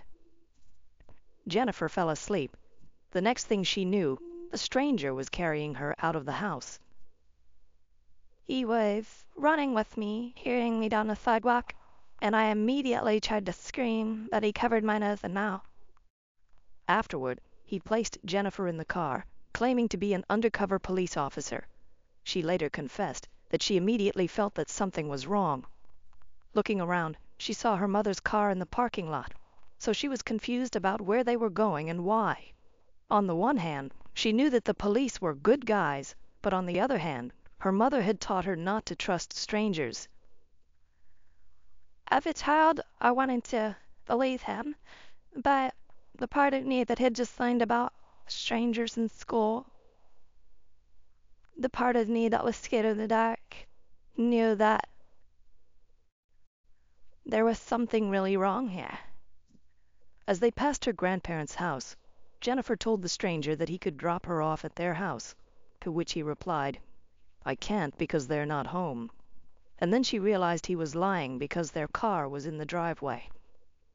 Later, the man stopped near Jennifer's school, about 3 kilometers from her home. He then said to watch the moon carefully. When it changed color, her mother would come for her. I remember anxiously waiting for the headlights, but they never came. I think that at that point, the strongest I can soften up for what he really intended to do. 5 minutes passed, and the stranger said, "Well, your mom's not coming, so we need to go further." They drove a few more blocks to a dead-end street where the strangers stopped the car. Jennifer tried once again to make sure he was a real policeman. I was interrogating him. I was wanting him to prove to me that he was a police officer. I wanted to know, where's your gun, where's your badge? He told me once back that his gun was in the back seat. Jennifer turned around to search for it, and at that moment, the suspicious policeman took off her underwear. Jennifer is unsure of how long she was in the stranger's grip because she blacked out. She first regained consciousness when he was dragging her through the field by her ankles. Despite the excruciating pain from twigs and stones digging into her back, Jennifer pretended to be dead and stayed silent. He let go of her feet and left her in the field. Jennifer only heard him walking away. Then she heard his car door slam and him drive away. I realized I couldn't scream, and I couldn't figure out why. I had just enough strength to throw my right hand on top of my neck, and that's when I felt this gaping wound. And I looked at my hand, and I was full of glad. Since the exact time of Jennifer's disappearance is unknown, it is believed that she lay in the field for 12 to 14 hours.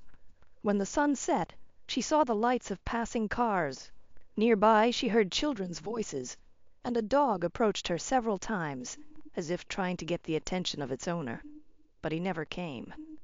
Throughout, she was bitten by fire ants, which helped her stay conscious.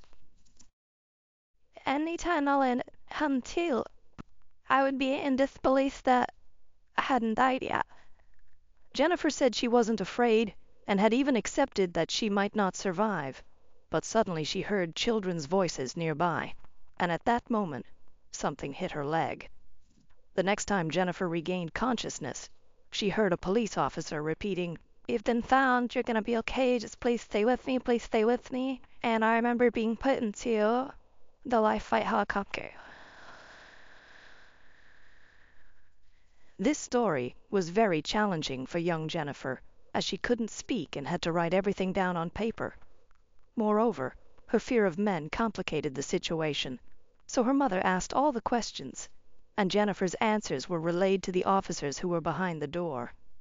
Incredibly, 8-year-old Jennifer even managed to get the stranger's name from him. "I just remembering his name, and so I wrote he said his name was Dennis. I remember then that he looked griefy and like he may have had a scar or something on his face." 4 days after her disappearance, the police requested the services of forensic artist Lois Gibson, who communicated with Jennifer solely through gestures and notes. Despite these challenges, they managed to create an incredibly detailed composite sketch. It was shown to the public in hopes that someone would identify the man. Meanwhile, the police continued to comb through the crime scene and found Jennifer's clothing about half a mile away, along with a man's shirt and underwear. Although there was hope that DNA on the clothing would lead to the perpetrator, no matches were found. Jennifer's recovery was gradual. She showed remarkable resilience despite still being a child. There was a moment when she got upset over a chocolate bar she couldn't eat, screamed in frustration, and a faint sound escaped her mouth. Doctors were shocked because her vocal cords were almost severed, and they never expected them to heal. But somehow they began to mend. "I like to say I haven't said it since." Soon after, Jennifer was discharged from the hospital. She not only returned home, but also went back to school. After completing her schooling and college education, Jennifer decided to pursue a career as a children's librarian. However, she never forgot what happened that night. Each day felt like a hunt for the criminal. It could be anyone. This could be our neighbor. This could be someone at the post office, someone at the grocery store. Is he watching us? Is he going to come back and finish me off? Fortunately, Jennifer met a guy named Jonathan, and for the first time in many years, she trusted a man, and they fell in love. However, at the same time, the trail of her attacker grew colder. The chances of him being found were slim, and the case showed no progress despite being passed from one investigator to another.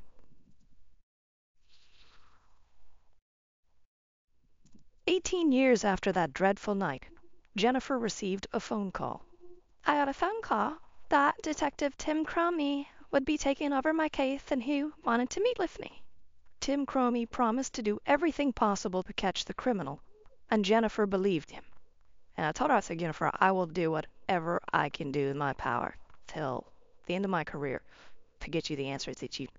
Tim and Richard discovered the significant amount of evidence collected on the day Jennifer went missing, and immediately after she was found, with Jennifer's underwear being particularly crucial, as well as the perpetrator's shirt and underwear. They sent a DNA sample found on the clothing to Quantico, Virginia. Although detectives knew that technology had advanced significantly in 19 years, they understood that the case's age meant it would not be a priority in the lab. often work in cold cases, time is your enemy. People forget, people move away, people die. This was one of the benefits of time in our case, was the advances of technology in the DNA field. Despite a whole year passing, their work was rewarded. The man whose DNA was found at the crime scene was Dennis Earl Bradford. Who is that? The same man Jennifer had written down many years ago. It turned out that the 8-year-old girl had been incredibly accurate in her descriptions. Jennifer was 8 years old, on pain medication, couldn't speak, and hand wrote down, he said his name was Dennis. At that point, it was monumental that this girl was so accurate. Of course, later we found out how accurate she was on everything. Dennis Bradford, 39, lived in North Little Rock, Arkansas, and his DNA was logged into the national database following an assault on a woman he met at a bar in 1996. Although sentenced to 12 years in prison, he only served 4. On February 4, 2000, Dennis was conditionally released. Less than a year later, police arrested Bradford for driving under the influence less than half a mile from his home. He remarried and worked as a welder until his arrest in 2009. Tim Cromie and Richard Renison investigated the link between the suspect from North Little Rock, Arkansas, and the small town of Dickinson, Texas.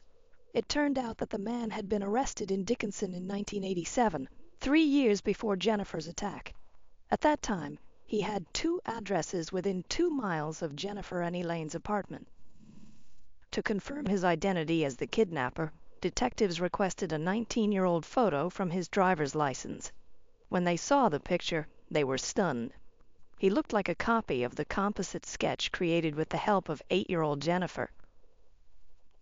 You're a cancer for sure. Yes. You're a kiss you can't have with her. Yes. Told about it. No. I didn't tell her. Obviously, it's special, but I think if you will see her, you need to impress her. I really do. I think so.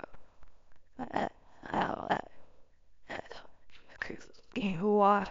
Yeah, find out.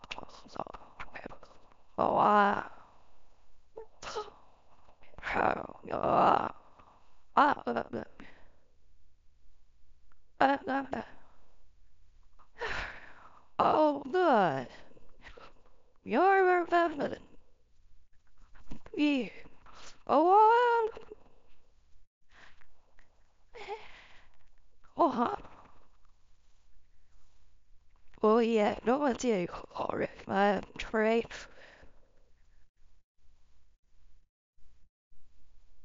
Oh, Harley, okay. Bye. Oh, I do. You worry me back 2 days while you're all right. You got use it off. Dennis Earl Bradford was arrested on October 19, 2009. He insisted he didn't know Jennifer, couldn't recall why he had stopped near her apartment, and couldn't comprehend why he had treated her so cruelly. Dennis also revealed an interesting detail that investigators didn't know. After the attack, he was overwhelmed with guilt, and he attempted suicide with a shotgun. Bradford wanted to pull the trigger but changed his mind. Afterward, he was admitted to the psychiatric ward, which happened to be the same hospital that Jennifer was still in. Even at that time, he was so close to her. Immediately after the interrogation, detectives informed Jennifer that the criminal they had been searching for 19 years was arrested. Though he never met her face to face, Reese's mother was good friends with Tiffany's mother. Reese even called Kathy shortly after Tiffany's death and shared condolences for her untimely death. But once again, Reese would elude justice as police were unable to gather any clues to link him with Tiffany's murder, and the case went unsolved for quite some time.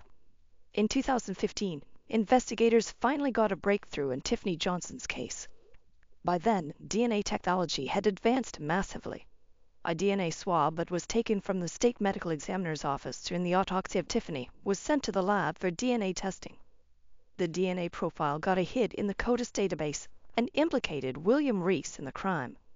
In September of 2015, William Reese was charged in Oklahoma City with the 1997 kidnapping and murder of Tiffany Johnston.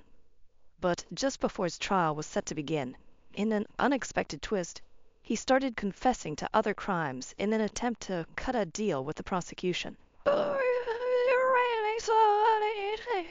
He rooted the pillows I've laced for mighty years, where his hand trimmer is jeweled with glue and an atom, that the shades of the truth search over. Already suspecting him in the murder of Laura Smither and the disappearances of Jessica Kane and Kelly Cox, detectives put a bunch of photos of the three victims before him. He immediately accepted responsibility, but continued to deny any sexual motive behind the crimes. Well, really expecting to meet him baked him. Well,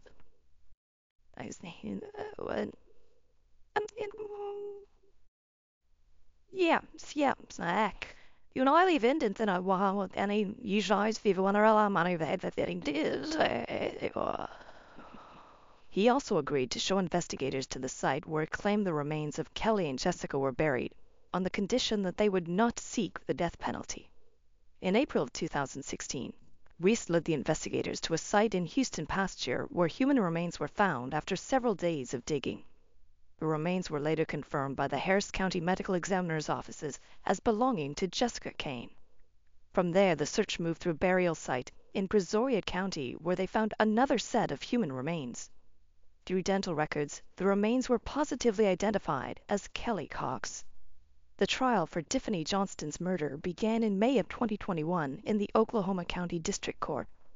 On May 28, 2021, he was found guilty by the jury. On August 19, 2021, the judge sentenced him to death for Tiffany's abduction and murder. Following his conviction for murder in Oklahoma, Reese was extradited to stand trial in Texas in early March 2022 for the murders of Laura Smither, Kelly Cox, and Jessica Kane. He pleaded guilty to all three murders and was sentenced to life imprisonment in June 2022. Here's an old saying in the law: justice delayed is justice denied. Justice will not be delayed any longer in this case. I sit with you to death. Four families waited for decades to get answers regarding the fate of their loved ones, while the person responsible for these crimes selfishly kept these secrets to himself. It's saddening to see that he would only give these poor families the answers they so desperately needed to suit his own personal means. We can only hope that the families can finally begin the healing process and find comfort in being able to give their loved ones a proper burial after all these years. They encountered the wrong guy in the wrong place at the wrong time.